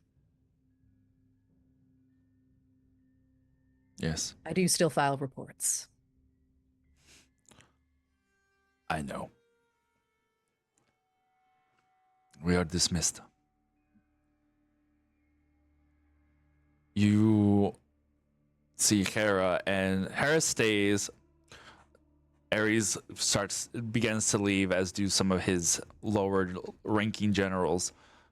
As you all walk out of the tent, there's at that moment where Lethe kind of makes eye contact with you as you leave, and she kind of just. She's not like in necessarily where I would say she's like sorry for what I had to do, but it's almost that shared begrudging duty of, like she's got one gift Yeah. and she's really good at it. That being said, you spend the next couple of hours maybe saying goodbye to a couple of people that you haven't seen, that you are on decent terms with. I'm not mad at all of them. And as you are getting prepared to leave, you see the young Orphix that you had that you had been closely, momentarily involved with in this great climactic battle, walking into the tent. to speak with Zeus, and you hope that, well, you don't see Lethe involved in this time, so you hope that at least some things will remain, and that maybe there are some valuable lessons here to be learned. But once you are finally ready to leave, you will go to your ship, and it is now Hecate that stops you before you reach it. Hold on one second. Let me not be in the middle of this crazy sounding song.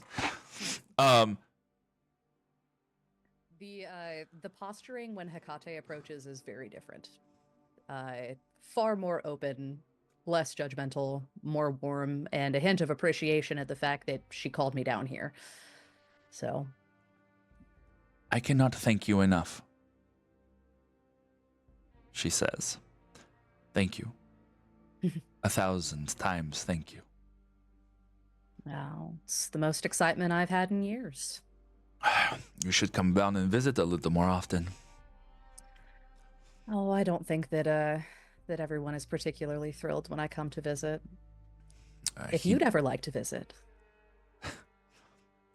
I will probably take you up on it.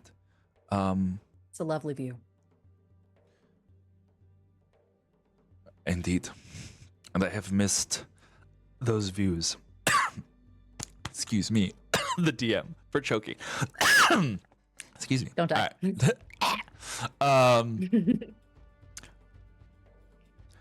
I did want to speak to you quickly before you left.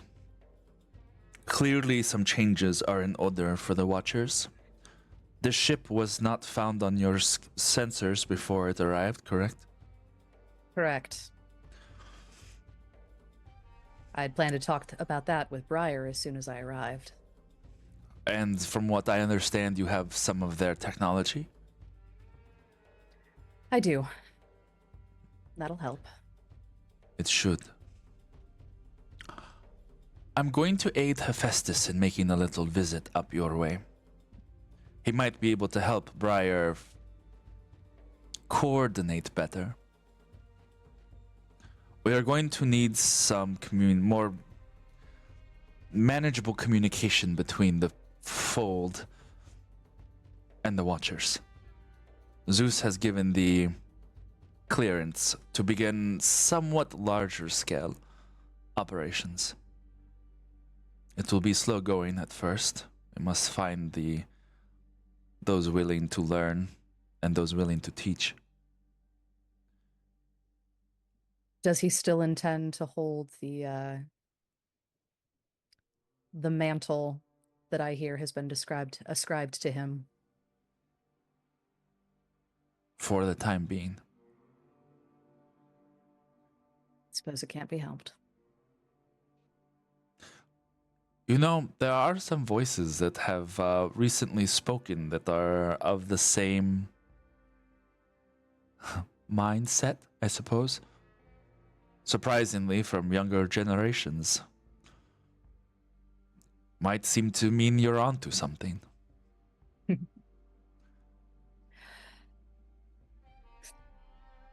Look, I know I'm old. Nah. You're what? 15? But it does 100? something like that. What is time? Well, and time passed differently before we came here, and it seems to pass differently up there from down here. But maybe that's just because we were never set back. In any case. You're not wrong. I'd be happy to talk more with these,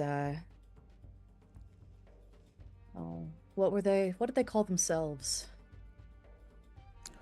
Young Orphics for now. I don't know if they've named themselves as of yet. Suppose that's fair.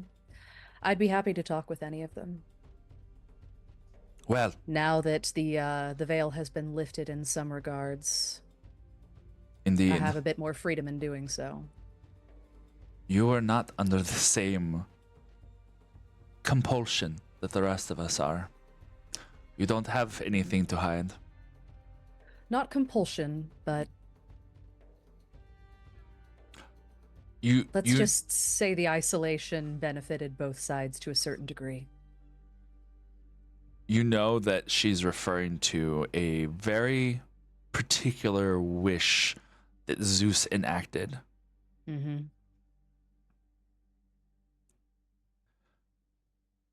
Well, in regards to that, then, do you see that young reed of a man over there? Mm.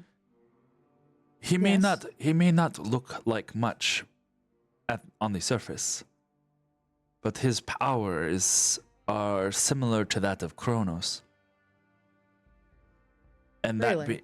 that being said, he's one of those that I said has a mind that could use some molding and also some opening.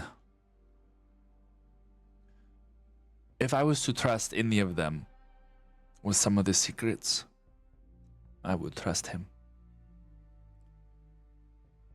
Plus, he has been begging to visit with Hephaestus since I've met him. Even before, actually. Perhaps it would be a decent time to show him what you have built up in the far corners of our small space. Does he have any idea? He catches on quick. Then this will be fun. She looks over as she catches Laertes' eye and kind of like waves, and she goes, "Go on." Last I recall, there was a little bit of a small discussion. Do we gloss over that, or do we? Yeah, that's fine. Here? Okay. Believe it went with the revelation of would you like to go to the moon? And the moon. Mhm. And he trundled off for a few moments to go give his brief goodbyes with the intention of that's more of a trip rather than a final destination. At least that's his understanding of it. Mm-hmm. But as he is this a rampway on the ship, a hatch? Is it This is going to be one of the kind of like solar sail? sails type of vessels that the Fold and Orphix in general kind of tend to use. So it looks kind of like an enclosed yacht, basically. That is one of the ships that it can take you up to space. Okay. I'd say for a moment he is looking a little awestruck at the moon, the distance, and while he has some semblance of an understanding of the orbital mechanics involved in his theories of the amount of energy required to lift an object from ground level, it's another to actually get to see it. It's all been abstract in theory, and while he has been able to put a lot of his theory into practice, this is a whole other level. And as he looks up at the moon, his attention starts going back towards the vessel and all the I don't know the interior. I don't assume it's some sort of Apple Store interior, but clearly more intricate and also elegant in comparison to sort of the comparatively austere, primitive cities and villages that he would be used to. It's basically like someone going from D&D land to Alien. Just walking the corridors of the Nostromo kind of deal. So it's a very jarring. Okay. Threnian, there is the military air as she waits for him to board, and then steps inside, running through a very practiced set of routines. Close the doors, starting to kick things off. She is I'm assuming the only pilot on this ship. It's a smaller one. Is it her personal one? Yeah, we'll say that because you came down in a beam of light, but Briar probably sent the ship after. Down. Yeah, like here's like a slower paced way of getting back up again. Mm-hmm. So looking around, there's a soft smile of appreciation. Oh, she did send the nice one. As this one does have a bit more space. But Threnian seems very, very comfortable in this setting and very in control as she approaches the seat. But as if remembering, oh, that's right, I have a guest. I don't usually have those. She will turn over her shoulder. Have you traveled in one of these before? No, I've always seen it as it's taking off. You've been catching him running his hands over things, but he seems to know enough not to touch any buttons. It's more just trying to understand the surfaces, the materials being used, and more of an appreciation for the craftsmanship rather than just, oh, I got to press everything. He understands that he doesn't know what it does, and he doesn't want to start pressing buttons in case it's not just something harmless. If you want to know how to pilot it, I can answer things. But if you're wanting to know the actual construction and mechanics, I'm afraid you'll have to wait until we get to our destination. All of it sounds wonderful.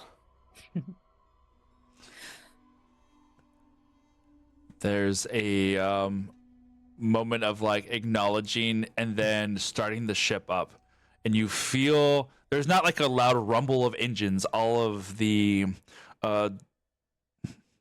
ancient Orphic craft, these Drayan ships, they are the electric version, I think is what we had called them, of vessels, in that they are run mostly silent. There is the thrum of power beneath your feet, though, Laertes, and you watch outside of the window as this vessel begins to lift up off the ground. And you can see your companions like waving at you as the ship flies up into the skies.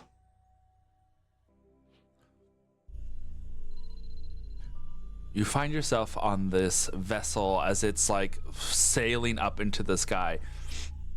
You can see you had seen the sails and the masts on this vessel before when they would land, that they kind of like fold inwards.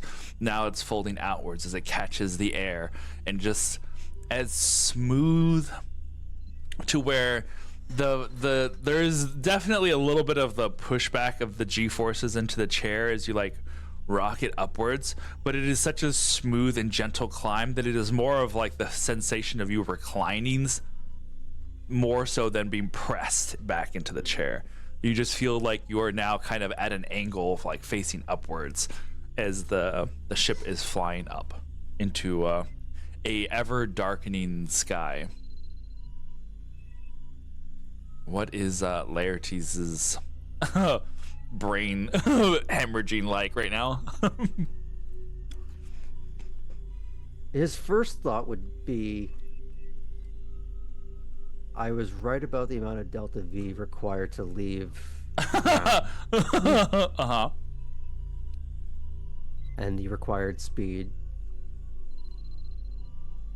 But his first thought after a moment is, this is dependent on both of you, is there a lack of gravity on in the interior of the ship, or is there controlled? It's controlled. Okay. He does start looking around. I don't know what's visible right away from the main windshield, but I guess main windshield, you'd be looking up into the sky, passing through the clouds as it's starting to get less bright blue and more darker colors. I mean, it's not like you're rocketing up at such an incredible speed, but it is we're not in space. We're just yeah. Okay, Yeah. just checking. The further away we get, the more Threnian seems to kind of relax. As I said, this piloting is something that seems very familiar to her, and there is she seems to have to remind herself that she does have a passenger, and at a certain point would again look over her shoulder, passively inviting questions if you have any, or conversation if you'd like. Okay, is this sort of like a side by side or like two by cockpit, like Side by side. Okay. There's like two chairs next to each other. Okay. He's more in giddy awe for a second, as he's looking around as the stars become more and more visible, and I'm sure the moon will become more visible as they orient towards it properly in a moment. But he's just looking around, very happy at first, and then he looks very quizzical for a moment, as if something isn't quite aligning. He takes out a little Cleosite crystal, and he puts his other hand and he tries to drop it to see if it floats or just drops straight into his hand. It'll float a little bit. I would say it's a slow, gradual fall. Okay. Threnian smiles. Now, where did you get that?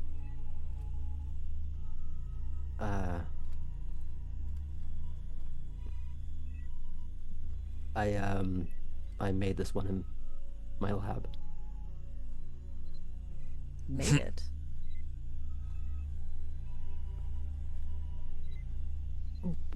If you were to ask my colleague, it involved blowing up half of a city. The thing you have to understand about that, it was a scale model, and just happened to be in the lab. That's all it was. Context is important. Yes, but she likes to leave that part out of it for fun. And this is why the full report is important. True, but I like to tell my students only half of it, just to make them really wonder. I'll admit I didn't expect to see any Cleosite down here. Well, up until about a week and a half ago, I didn't even know that was the proper name for it. I've been toying with a few, but they sort of seem inadequate now. You're gonna see a lot more of that. I have been steadily picking that up.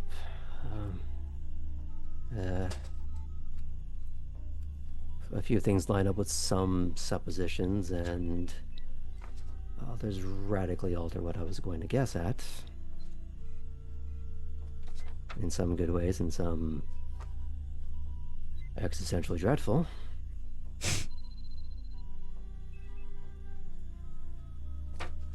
Some more tragic than I would have expected or hoped for. That's often the way. The tragedies can be good teachers. Make sure you hold on to the lesson.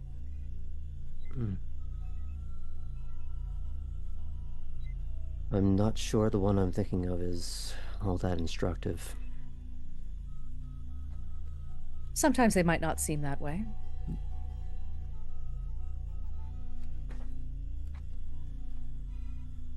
Sometimes you learn things about yourself. Sometimes you learn things about the world. Sometimes it's a bit of both. As he puts the crystal away and he tries to let his hand relax and see if the lighter gravity starts to take it on its own. If it starts to kind of just float up a little bit, or if it falls down towards the armrest.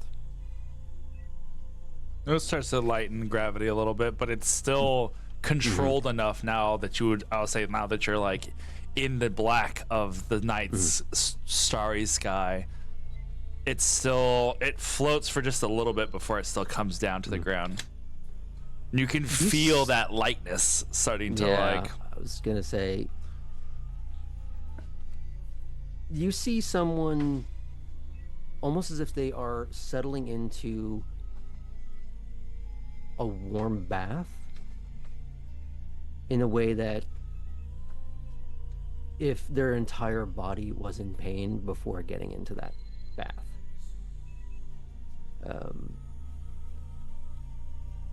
For the most part, anytime he's ever been able to reduce the gravity on him or around him, it takes his concentration to do so. So he's using half of his brain to give the other half of his brain time to relax. And this is the first time where he can just allow gravity to work without him having to exert a will over it. And he's...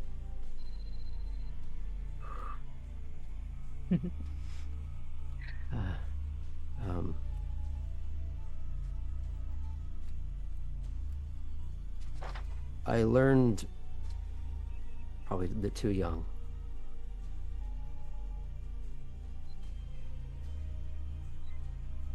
One of two dichotomies had to be true. Either the gods were all-powerful, but didn't care,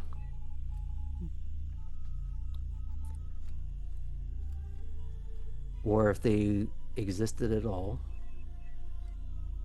and they cared, they were limited. And the difference was academic because the output was still the same. We had to figure it out for ourselves.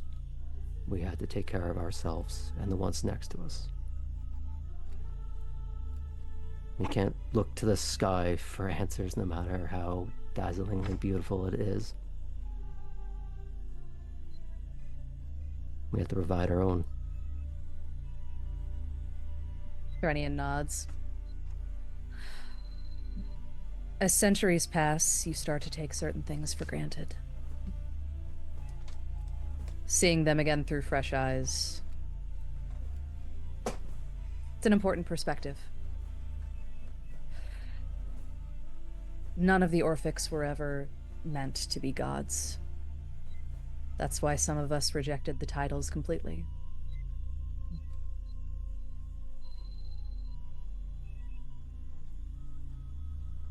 We're people with powers. We don't know why we got them. We're still trying to learn. I'm sure you felt the same when you learned that you had yours. I'm starting to see why she put us together. It was an early supposition of mine that the gods, or whatever term best befit them, were people. Power, but people. With all the merits and flaws that that entails. Oh, yes. And also with all the vagaries that come with power.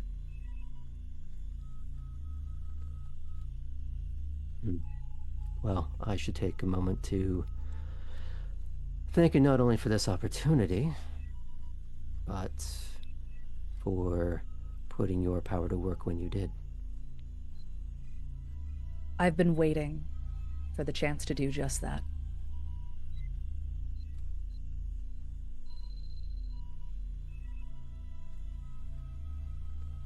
You see the ship moves, and now you can see the fullness of the moon before you.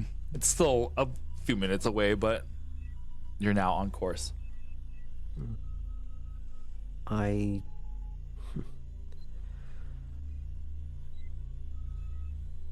The idea of your time span is abstract to me. As much as I am able to deal in higher numbers than most people, it's still theoretical, really.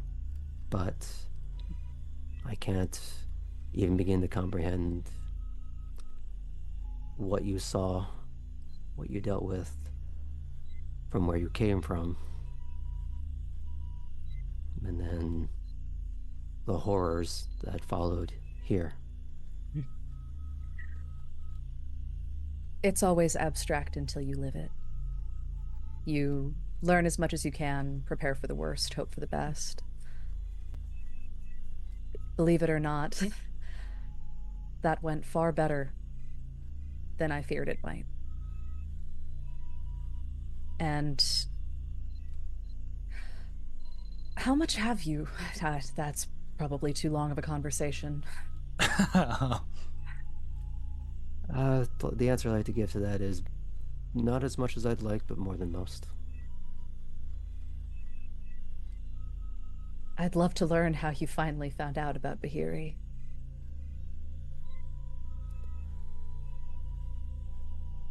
Well, more properly, I suppose it made, or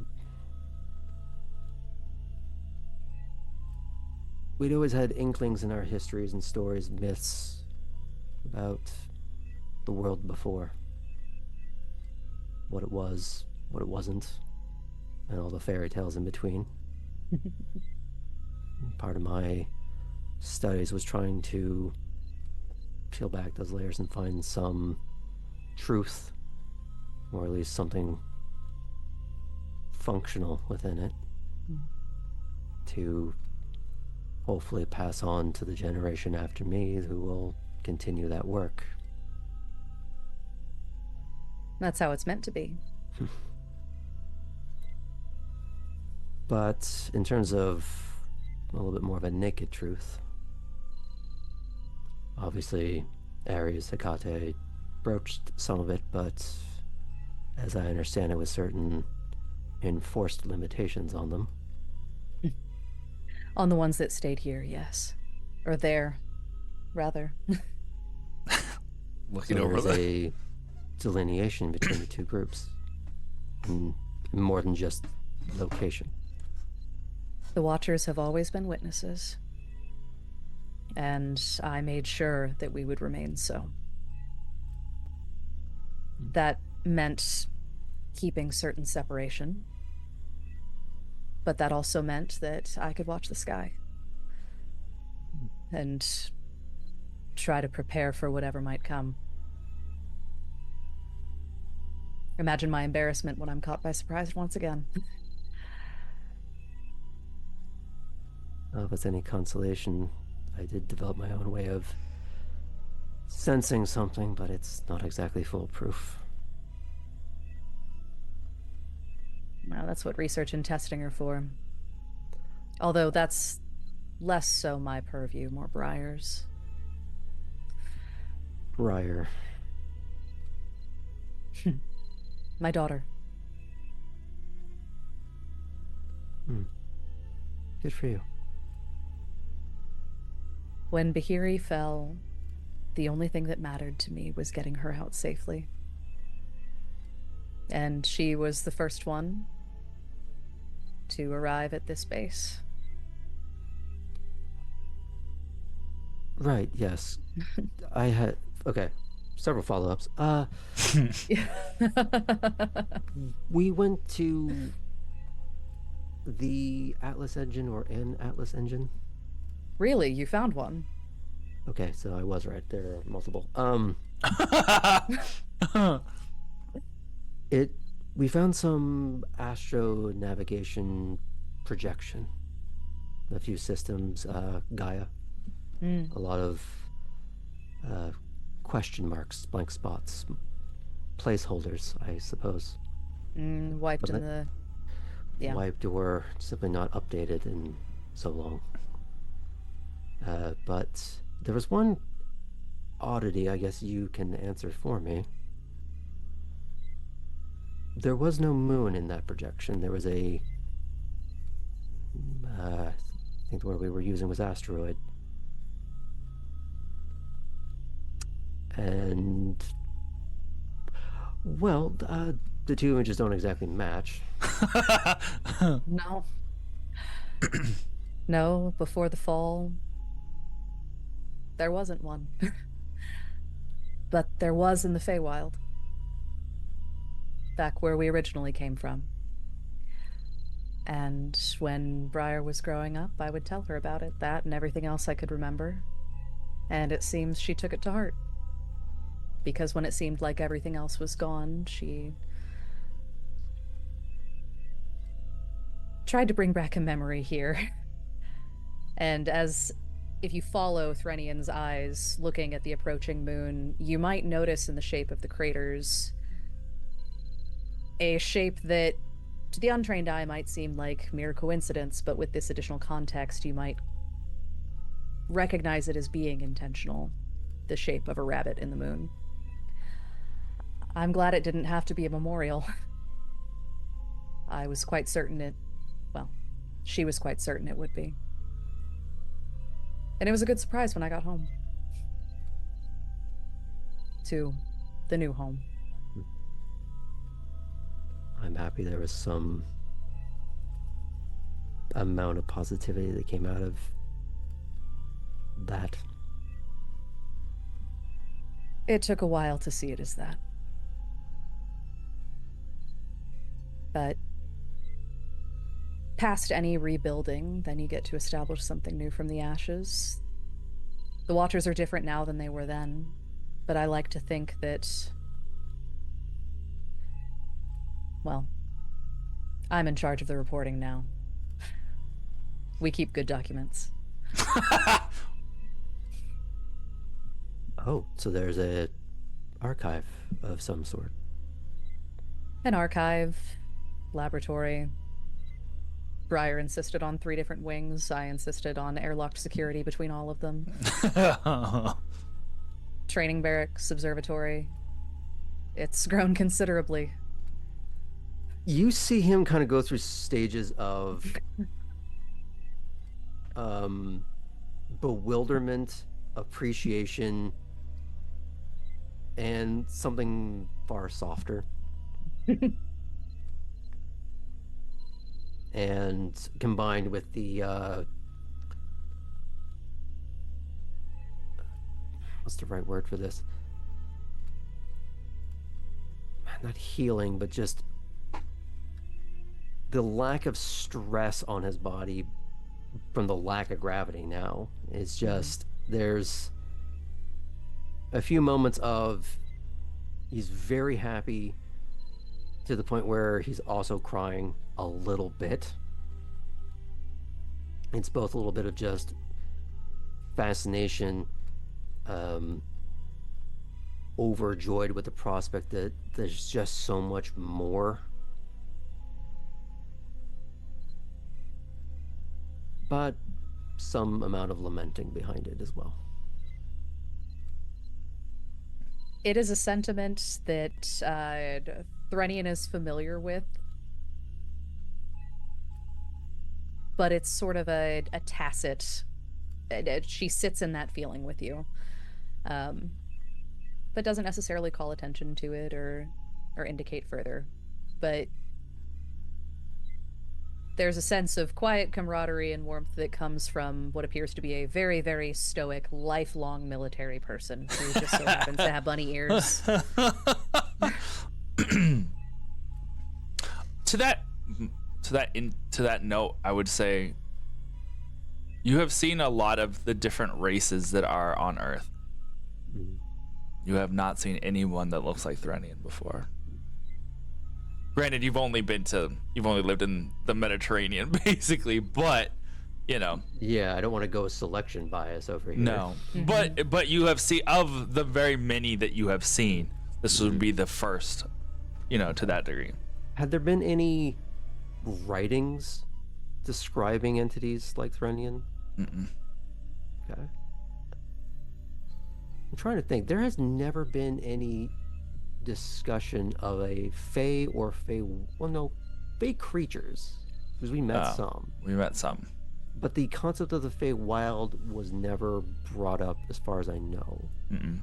They talked about a tunneling to get to places fast, that they would try and spread word, as I recall, that they were going to spread word that that the plague was spreading, but that was the extent of that conversation. Desire to read Steph Swanston all over again.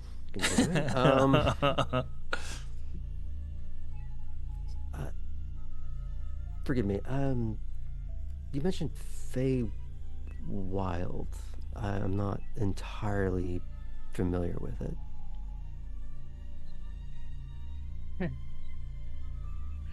Be blunt with your questions. I don't mind answering. I don't know what it is. In the world before,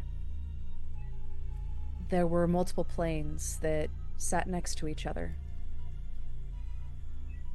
Parallel, but not crossing, except for in... well, sometimes the spots were intentional, sometimes not. Originally, the Watchers of the Feywild were only there for portals, to ensure that things didn't cross that weren't meant to. The world that I came from was all Fey creatures, where time passed differently, where magic was inherent. It was the same moon as existed on the prime material, but in reflection.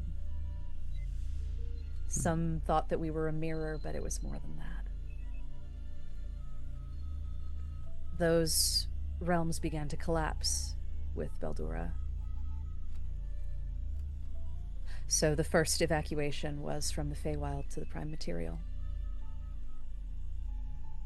Then ensuring that all of the portals were closed.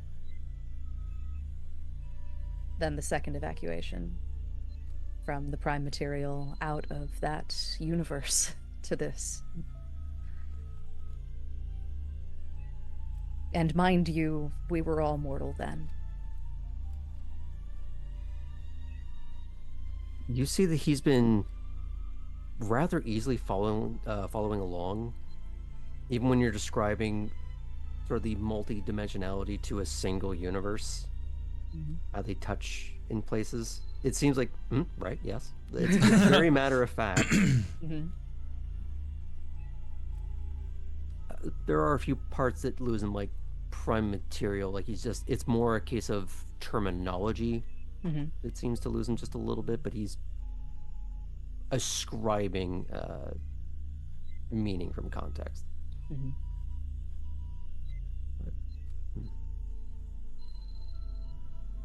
A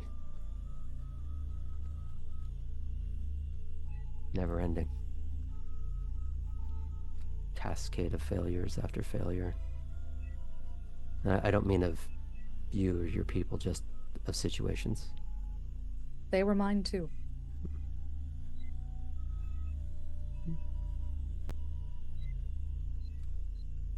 We did the best we could. And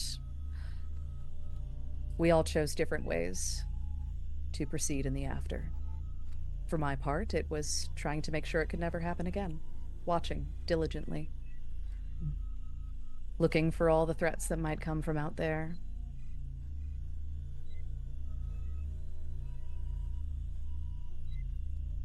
Neglecting to look at the ones we might have within. Have you dealt with any from beyond?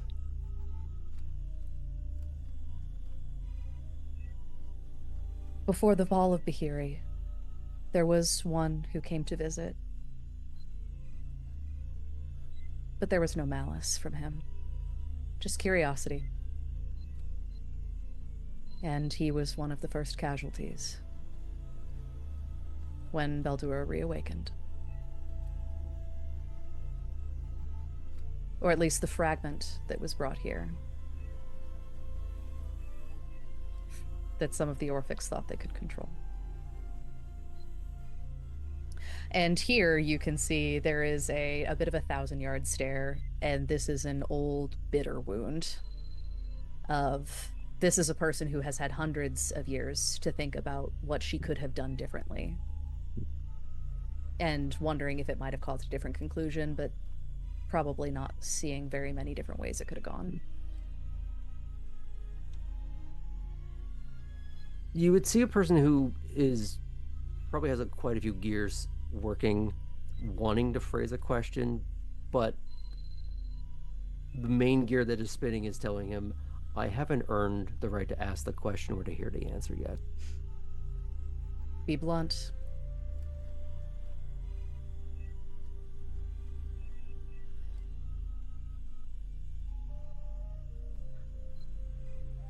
What would you have actually done differently? Would it have changed anything?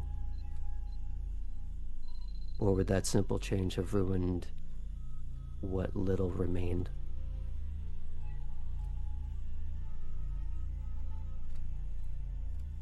Hard to say. I should have verified. I should have verified several things.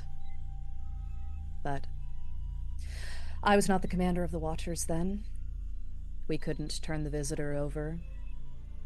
Not to them. I trusted in the scientists. I thought that they were impartial enough that they could ask questions without destroying.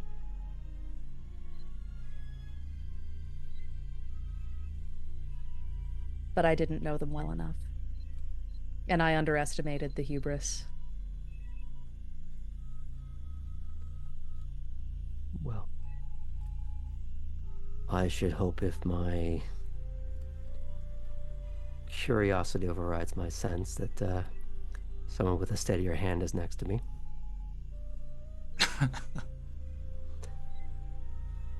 There are reasons. There are many reasons why Briar's lab is set up the way it is. But I hope I'm lucky enough to see it. You say that as like you now look up at the moon that is rushing past you. You are now orbiting around the moon, going from along one surface, going along its surface basically, and you're just watching this like cratered, blank landscape pass by below you. It is empty and yet beautiful somehow. There's no vegetation, there's no trees, no mountains to speak of, except for these like low valleys and hills that look like just cratered out or blasted out remnants of larger craters, perhaps. These dark patches of coloration to the lighter patches of coloration as you're just like sailing past and around to the dark side of this moon. And once you hit that dark side, for a moment, it's all black before your eyes adjust to the prickling light of the stars beyond and the now shadowed mirror to this other side. You can see it's still moving past below you, but the light is like,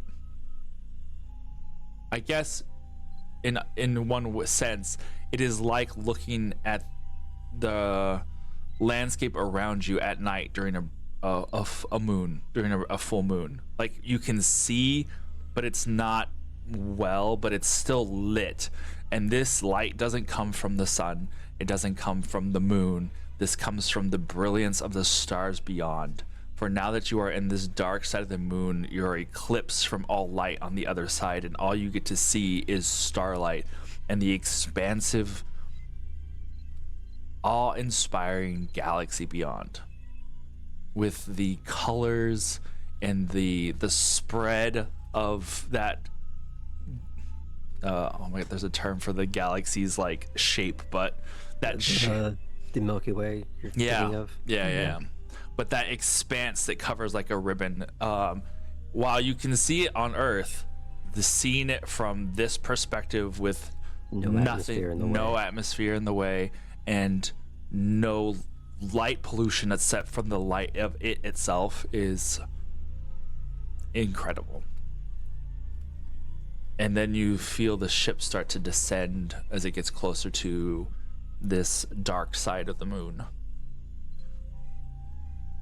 Do you see a moment where he does fight the initial urge to want to stand up and just try and press his face against the glass just to take in the majesty and enormity of it all? And that's something that maybe has been palpable, is that ever since he was looking up at the moon, looking at the ship, there's just been appreciation for every little step and piece. And maybe that's a youth thing, or maybe it's a part of the fact that he understands at least a certain amount of the science behind all of it. And that's what And- makes them appreciate it that much more than just, oh, pretty. From Threnian's perspective, it's very rare that she interacts with a wholly new person. And it's very rare for anyone to get to see this new. So there's also a warmth and an appreciation from her, as if remembering that's right. There are people with this perspective. There are people who see beauty in this. There are people who... There's a whole new generation. And while she knew that cognizantly, getting to actually experience it and see it on your face is something that seems to be softening this old soldier a little bit. I do like the juxtaposition of them both experiencing and talking about abstractions, but in reverse. Mm-hmm.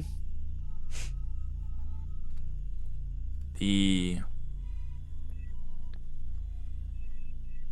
ground here gives way to a little bit of a canyon, and the ship starts to sink into it. And then it begins to, as it's about to dive down, Threnian, do you not open the window in a literal sense, but do you while he's like looking at this, do you decide to kind of open it up a little bit? Or do you think that you would do that? Like, step on the gas? What are you doing here? Enhance the view, we'll say. Ooh. I think I would. And also, before we land, there would be a phone call. Oh, yeah. A communication call. You see him like straining to look at this site, and with a couple of quick button presses, the viewport that's in front, that's kind of like on an airplane, right? It's kind of like that, just swooped to the side kind of thing. That swoop to the side opens, the ceiling becomes transparent all the way to the back, so it only this narrow. It has a moon roof. There's like a narrow I'm strip. so happy right now. There's like a narrow. I fucking hate that I did this to myself. Pun creation, damn it. There is this strip that is like down the center, so like basically opened up the sides, but they're like, it increases your view to where you can just sit in the chair and look up and see all of this.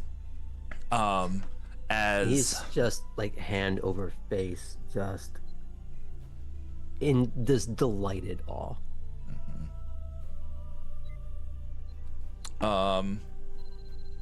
there is a little bit of a giddy laugh here and there, but oh yeah, I would imagine.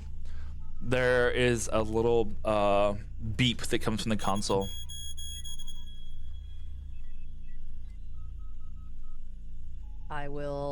I'm assuming that's an incoming signal. All right. Yeah.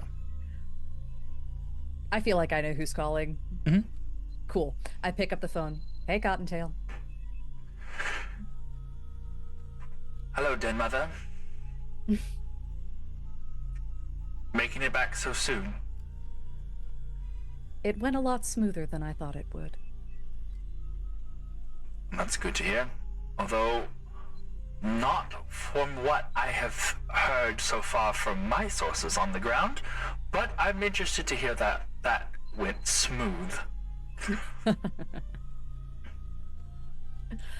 I'm sure we'll have all sorts of stories to tell.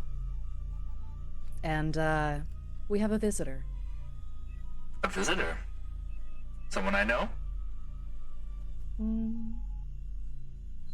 I'm not sure. You might have heard of him. Laertes, right? yes. Hello? Laertes. Not a name that I'm familiar with, but I'm looking forward to meet someone from the old homestead. You're clear to dock on Bay 4. Welcome home, Mother. Good to be back. The voice, the channel clicks off, and the ship dives into a canyon. And as it moves into this space, you can now see that parts of this canyon are indeed constructed.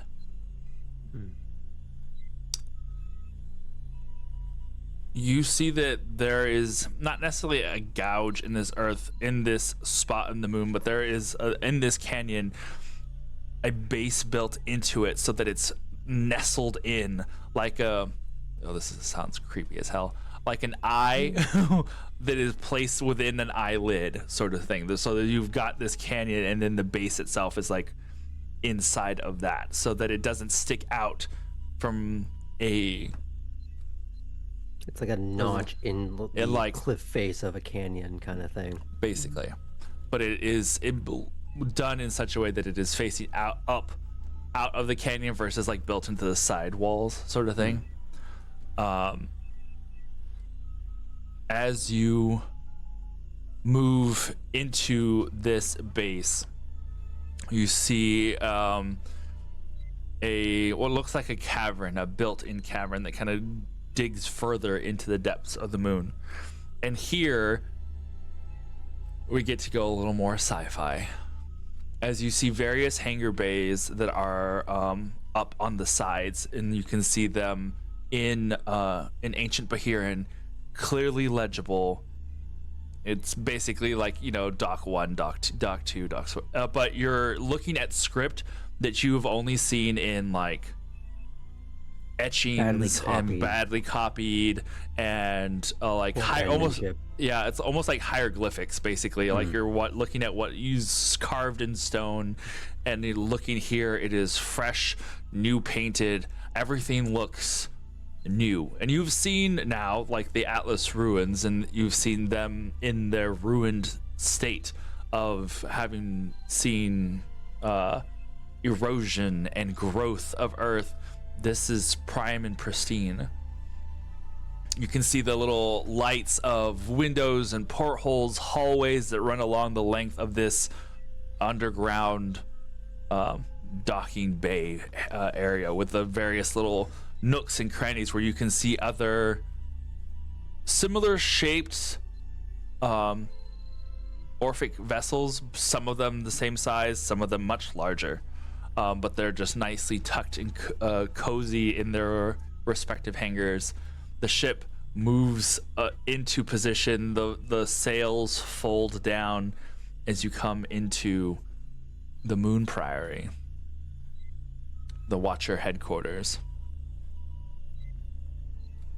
The ship lands, and you can see that there's like 2 or 3 individuals that are kind of helping guide the ship in a little bit. So there's one individual helping guide the ship in a little bit, and then 2 that are kind of just standing off to the side. One of them being another rabbit-eared individual in a somewhere between a military-esque uniform and a lab uniform, with a like book or tablet that they have like up to one side, as they await for the ship to coast in, land, and for you to disembark. You still, as you get up from your chair, there is a bit of weightlessness, but it is buoyant. There's controlled gravity here in the Watcher headquarters, but it's not anywhere near the depth of Earth. But it's not like moon surface either, so if you take too big of a step, you're not gonna leap too high up, but you will have a little bit of a higher bound than you would normally have anywhere else. I would say eventually whenever they get up and they do start to disembark, she probably would have seen that he was hard for him to keep his shoulders up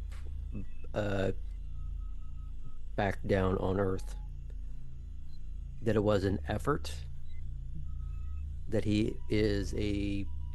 has well-fitting clothes for his time period, but there is a cut to them that makes it seem like they're hiding how reedy he really is. that maybe he should be a little taller than he lets on. And probably for the first time in his life, he stands at his full height a little unknowingly. It's not a dramatic change, but it's just more someone that doesn't feel like their back is arthritis riddled. Mm-hmm. It's like seeing those videos of the dogs with arthritis being carried into a pool Mm-hmm. and just utter relaxation, and they can just stretch out. And he's just walking with ease, not having to concentrate on it, and he's just getting to bask in the sheer scale of engineering. As Threadian goes about the process of, flipping the switches, checking the buttons, making sure everything is dressed down before they disembark, she looks, notices, nods. I had a hard time there, too, at first. This is a bit more like it. This is a bit more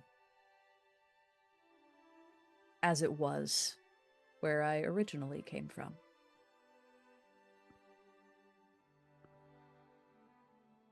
We allow ourselves some indulgences. Well, I already want to plan my next trip here.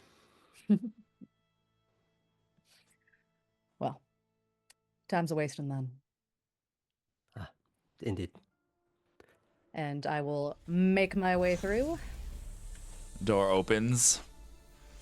You breathe in this new air. It's fresh, but different kind of fresh. More ozone-y, I guess I would say, probably especially in a hangar bay. Walking up to the gangplank as you guys are walking down, a young woman, probably in her late 20s looking, her ears perk as she see and move a little bit, like wiggle in almost excitement as she sees her mother walk down the stairs, and you hear the voice that you had heard earlier. I'm glad you made a safe trip back. The wings worked beautifully. Good. I was hoping that I hadn't accidentally ruined your knees for the rest of your life. They've taken worse than that. But I do think they turned the fight around. Well done. As someone that witnessed from the ground, it was quite the entrance. Good. I'm glad. My name's Briar. Laertes. So, Laertes, what brings you from the backwaters? No offense. He looks around at the super science cover from a 1950s pulp book that is the face. Yeah. No, I get the impression that's an apt comparison. This is amazing. This? Ugh, I wish we'd been able to clean it up a little bit more if I'd known we had company. I understand this is just, for all intents and purposes, the lobby, but you have to understand backwater. Of course. She turns she turns to walk you towards the door as she figures it's time to walk and talk. Space orbiting. Love it. Yeah. She already gets you see a mirrored military posture from her that mirrors that of her mother as they walk not rudely in front of you with their backs turned, but they've got some things to talk about, and it's like, Hecate has brought a guest. Apparently we are going to have a little bit of an overhaul of some of our sensors. Yes, and actually, this might be of interest to you, and I will, with far less gravitas than I probably should, but purely because I am excited to see my daughter's reaction, regardless of the bullshit that brought it here, I'm going to reach into my armor like compartment pouch, and I'm going to pull out the box. You see the immediate eyes widen and just like, oh, what is this? This doesn't look like ours. It's not. What do you mean it's not? Whose is it? Something got past us. Like, from out there? Are they friendly? They seemed to be so. They won't be contacting us until we contact them. Oof. I know how that works. And, Briar, Yes. do not press the button. You act like it's the first thing I'm going to do. Do not press the button. Yet. There you go. See? And so when much you easier. get specific clearance, we'll talk. You do know how to take the fun out of things. I'm just curious how you're going to examine this without destroying it in the process, since it's the only one. Oh, a challenge. She like slaps her hands together and like while still holding her tablet, it's just like, okay. Well, and you can see her mind spinning and she kind of starts muttering. She's like, may I? Without pressing the button. I will hand it over. She immediately continues to walk and looks like starts looking at it. Okay. Just like starts muttering to herself. As you guys continue to walk down the passageway, you see a couple of the watchers who were there. The one guiding in the ship, the one that had the soldier that was standing by her side, just kind of do their little salute to you as you walk by, and then go about like prepping the ship for its eventual one day relaunch again. Go ahead. As we're walking, Laertes, the interactions with the other watchers and the casual air of leadership with which Threnian dismisses them. If you were not aware before, you are aware now. Threnian is the watcher at the commander of the base and of the order. I'm assuming there's a fair amount of casual but not dismissive deference or... Okay. You get the energy that everyone here chose to be here, and there is a familiarity and a comfort of shared purpose. There is also a deference to Threnian's experience and expertise. So, a very well-liked military officer. Nice. You make your way through this base, going deeper and deeper into its surface.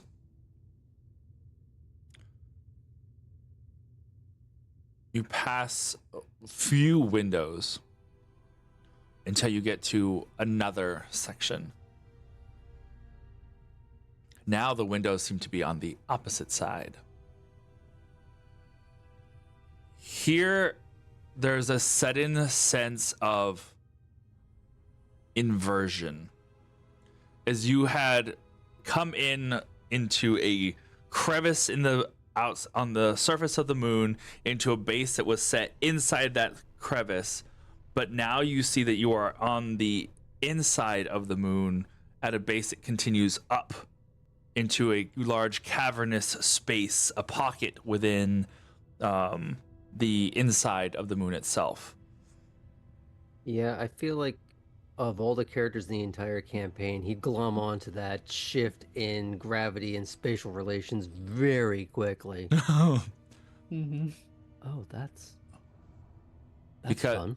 because while you are technically what an outside perspective would look like a building or a couple of buildings that tower upwards, you're not walking on them levels like this. You're walking on them levels like this. Yeah. It's So, like stratified from the center kind of thing. correct. Okay. So like the hallway that runs along this length of the building is like you are walking up to its higher points. But here in this cavernous pocket, another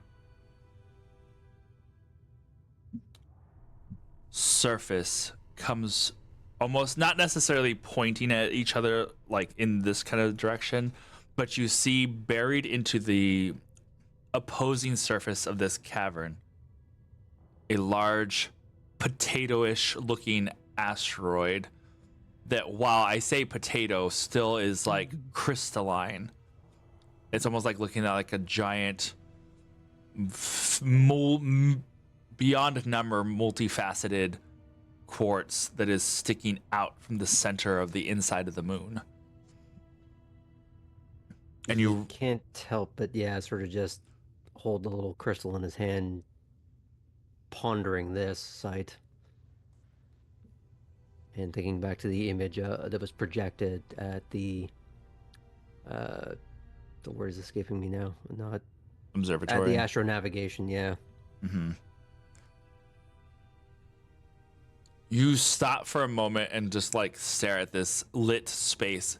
And it's not like it's brightly lit on the inside of this thing. It's definitely like little lights that are here and there that kind of just refracting. Mm-hmm. Briar comes up beside you while still looking down at the box. Takes a moment to look at your reaction and then up at this. How much do you know about what all is up here?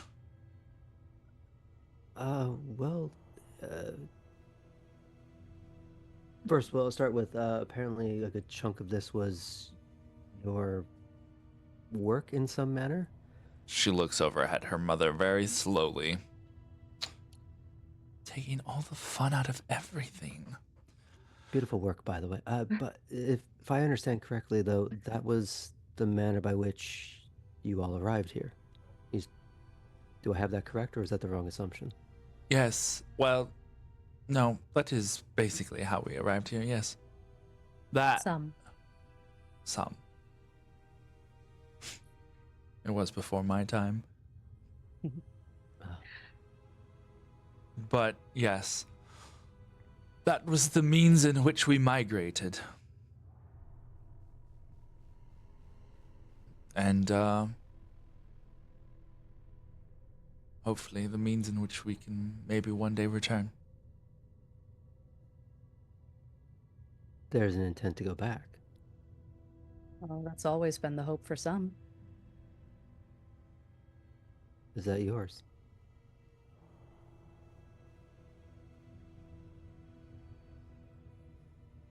Sometimes yes, sometimes no. This is, of course, once we've completed our purpose here, and once that's done, then home should be safe enough.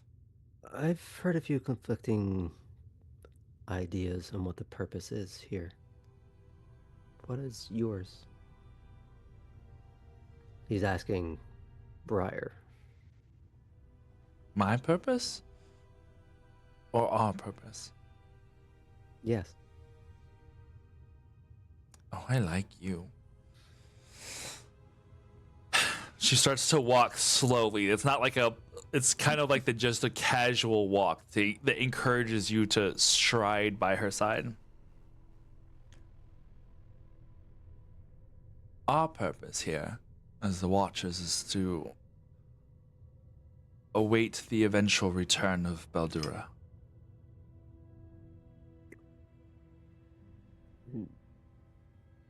Mm-hmm.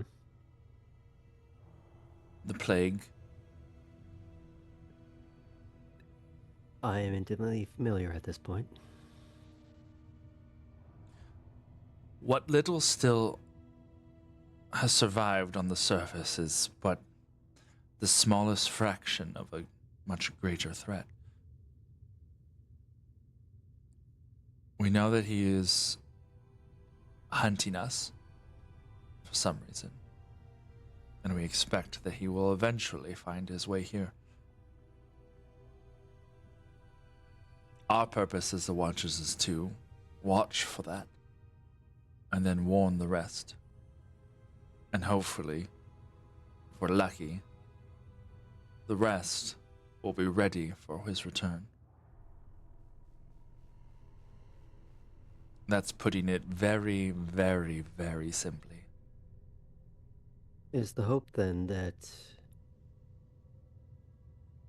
after all this time, whether it's tomorrow or another 1,000 years or longer, you defeat him here or somewhere in this universe, and you return to what was? But there, well, he looks over at Thren. Well, you did tell me to be blunt. Would there be anything to go back to? We don't know. But That's been part of the research as well. But if he's gone, then we have successfully vanquished this plague. I would like to see my roots.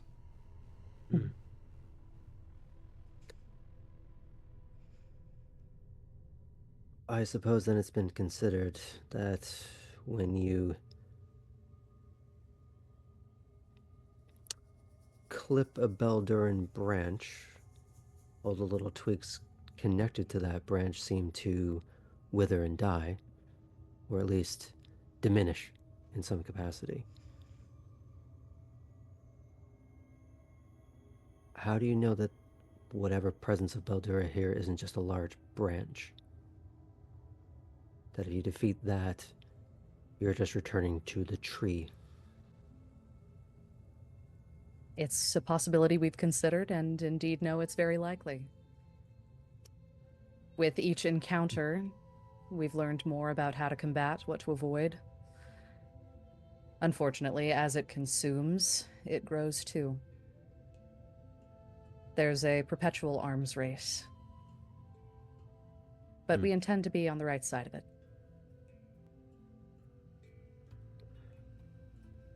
Well, my hope intent does not cross into hubris. You do learn fast. I try.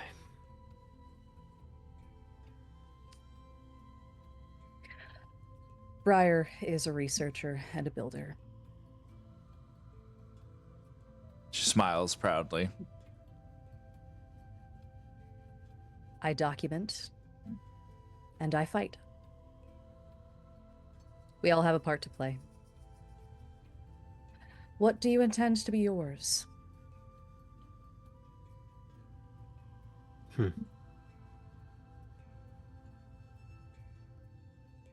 Up until quite recently, he's going to put his hand on the glass. He's going to look at the multifaceted spectacle out the window. Or, no, they've moved since then, correct? Yeah. Okay. It's a long hallway. Yeah. You'll find some new spectacle to look at. Either way.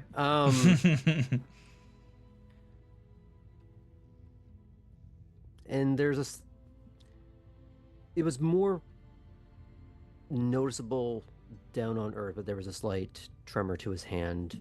It's reduced greatly now that the gravity's at least lowered a bit. I was, living with a certainty, at least in my mind, that I wouldn't be seeing 30. And I was going to use what time I had to learn, document, preserve, and hand down to whoever was next in the relay behind me.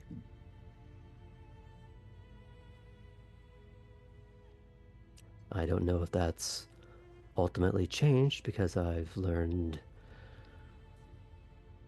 most, if not all, of the ones that are like me ultimately don't seem to last as long as the rest of you. Like you, how?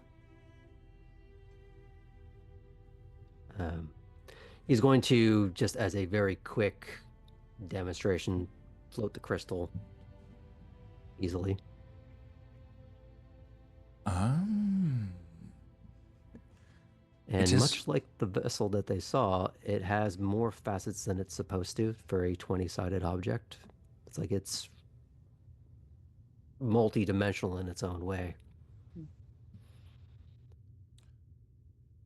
So you can manipulate gravity. Distort it as well? Not just gravity. She looks at her mother.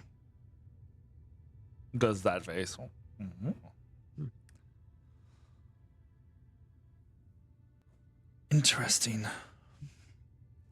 That is a rare talent, that is for sure. And dangerous, as I've also been told. Which I have no reason to question. Because it is. You can easily tear yourself and everything around you apart if you're not careful.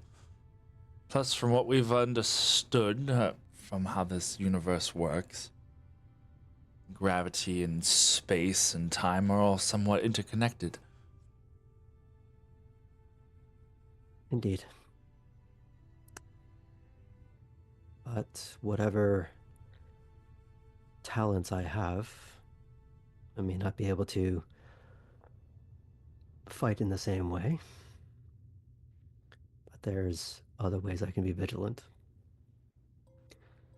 To that end, I'd obviously have to play a bit of catch up with all of this. But I have developed a bit of a sense for detecting Baldura. It's You see both of them mirror, like an almost exact replica face. Their face both, they just kind of like, excuse? it's still early stages, faulty, prone to being easily fooled. But perhaps if I indeed have more time ahead of me than I thought, access to all of this, and apparently your ability to sense things arriving here, perhaps that could be extended. That could definitely come in handy. But that would also require some other hands. I do believe that Hecate had another guest she was sending, did she not? Yes. Come with me, Laertes. It's time for you to meet Hephaestus. And You see him do a little bit of that Picard maneuver where he starts straightening his clothes just a little bit. Like, keeping in mind the conversation they were having up there about the sort of dubious worship of deities, but it's just, it's kind of like a hero in his own way, Mm-hmm. because it seems like it's earned. Like, he keeps hearing good things, keeps seeing evidence of his work. Meeting some of his acolytes over, it's like, oh,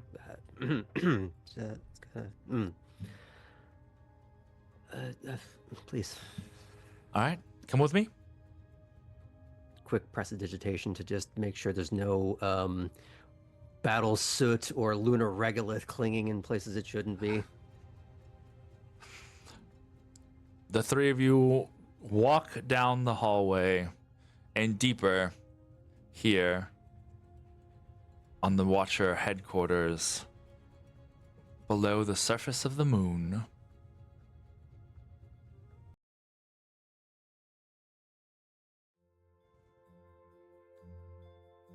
Yo.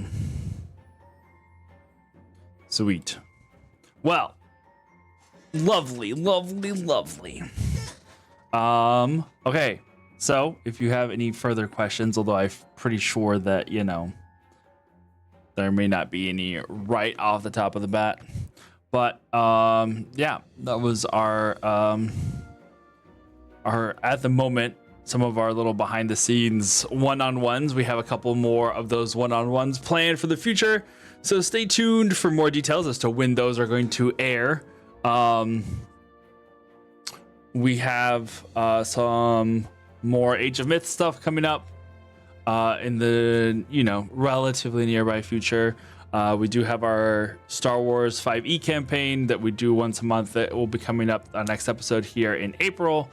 Age of Intervention is playing on Thursdays, set in the year 1805, and then our old slot for the Age of Myth, which was Tuesday nights, we're going to be using for a couple of different things. We'll be playing some games here next Tuesday, but then we will also be doing some OG campaign. The Game of Santos will be coming back with some stuff later this summer, and we got a ton of fun bits that we have planned. But so far, thank you everyone for hanging out with us tonight as we've been doing this Age of Myth in Space sessions Wednesday. Okay, I wasn't sure because last time I had said that Wednesdays we also do Vampire the Masquerade. We should be having another episode here coming up this Wednesday. We shall see. Stay tuned to our socials for those things. But until then, if you are part of our Discord or would like to be part of our Discord, here is our link. You can come in and hang out. We have a section that has the yes, and thank you, Graham. We have a section down there for campaign art. Anything that comes up art-wise in any of our campaigns, we post there. Table banter, pets, food, all of the normal things that you can find in a Discord, you can find in there. Also, our YouTube is join in. Most of us don't bite. Yeah, exactly. Our YouTube does have our backlog of season 1, The Age of Myth. You can catch that on there. Our Star Wars campaign is also on there, and then our current Age of Myth backlog is up on there as well as our first campaign, Game of Santos. All right. I think that about covers it for tonight. We'll see you guys on Tuesday for some random shenanigans. Praise the mother. I can't wait to tell her that this has become a thing now from yesterday. And don't forget, stay fey, be brave. The safe word is mango. Praise the mother, and bunny spread, or something like that. All right. Have a good night. Bye.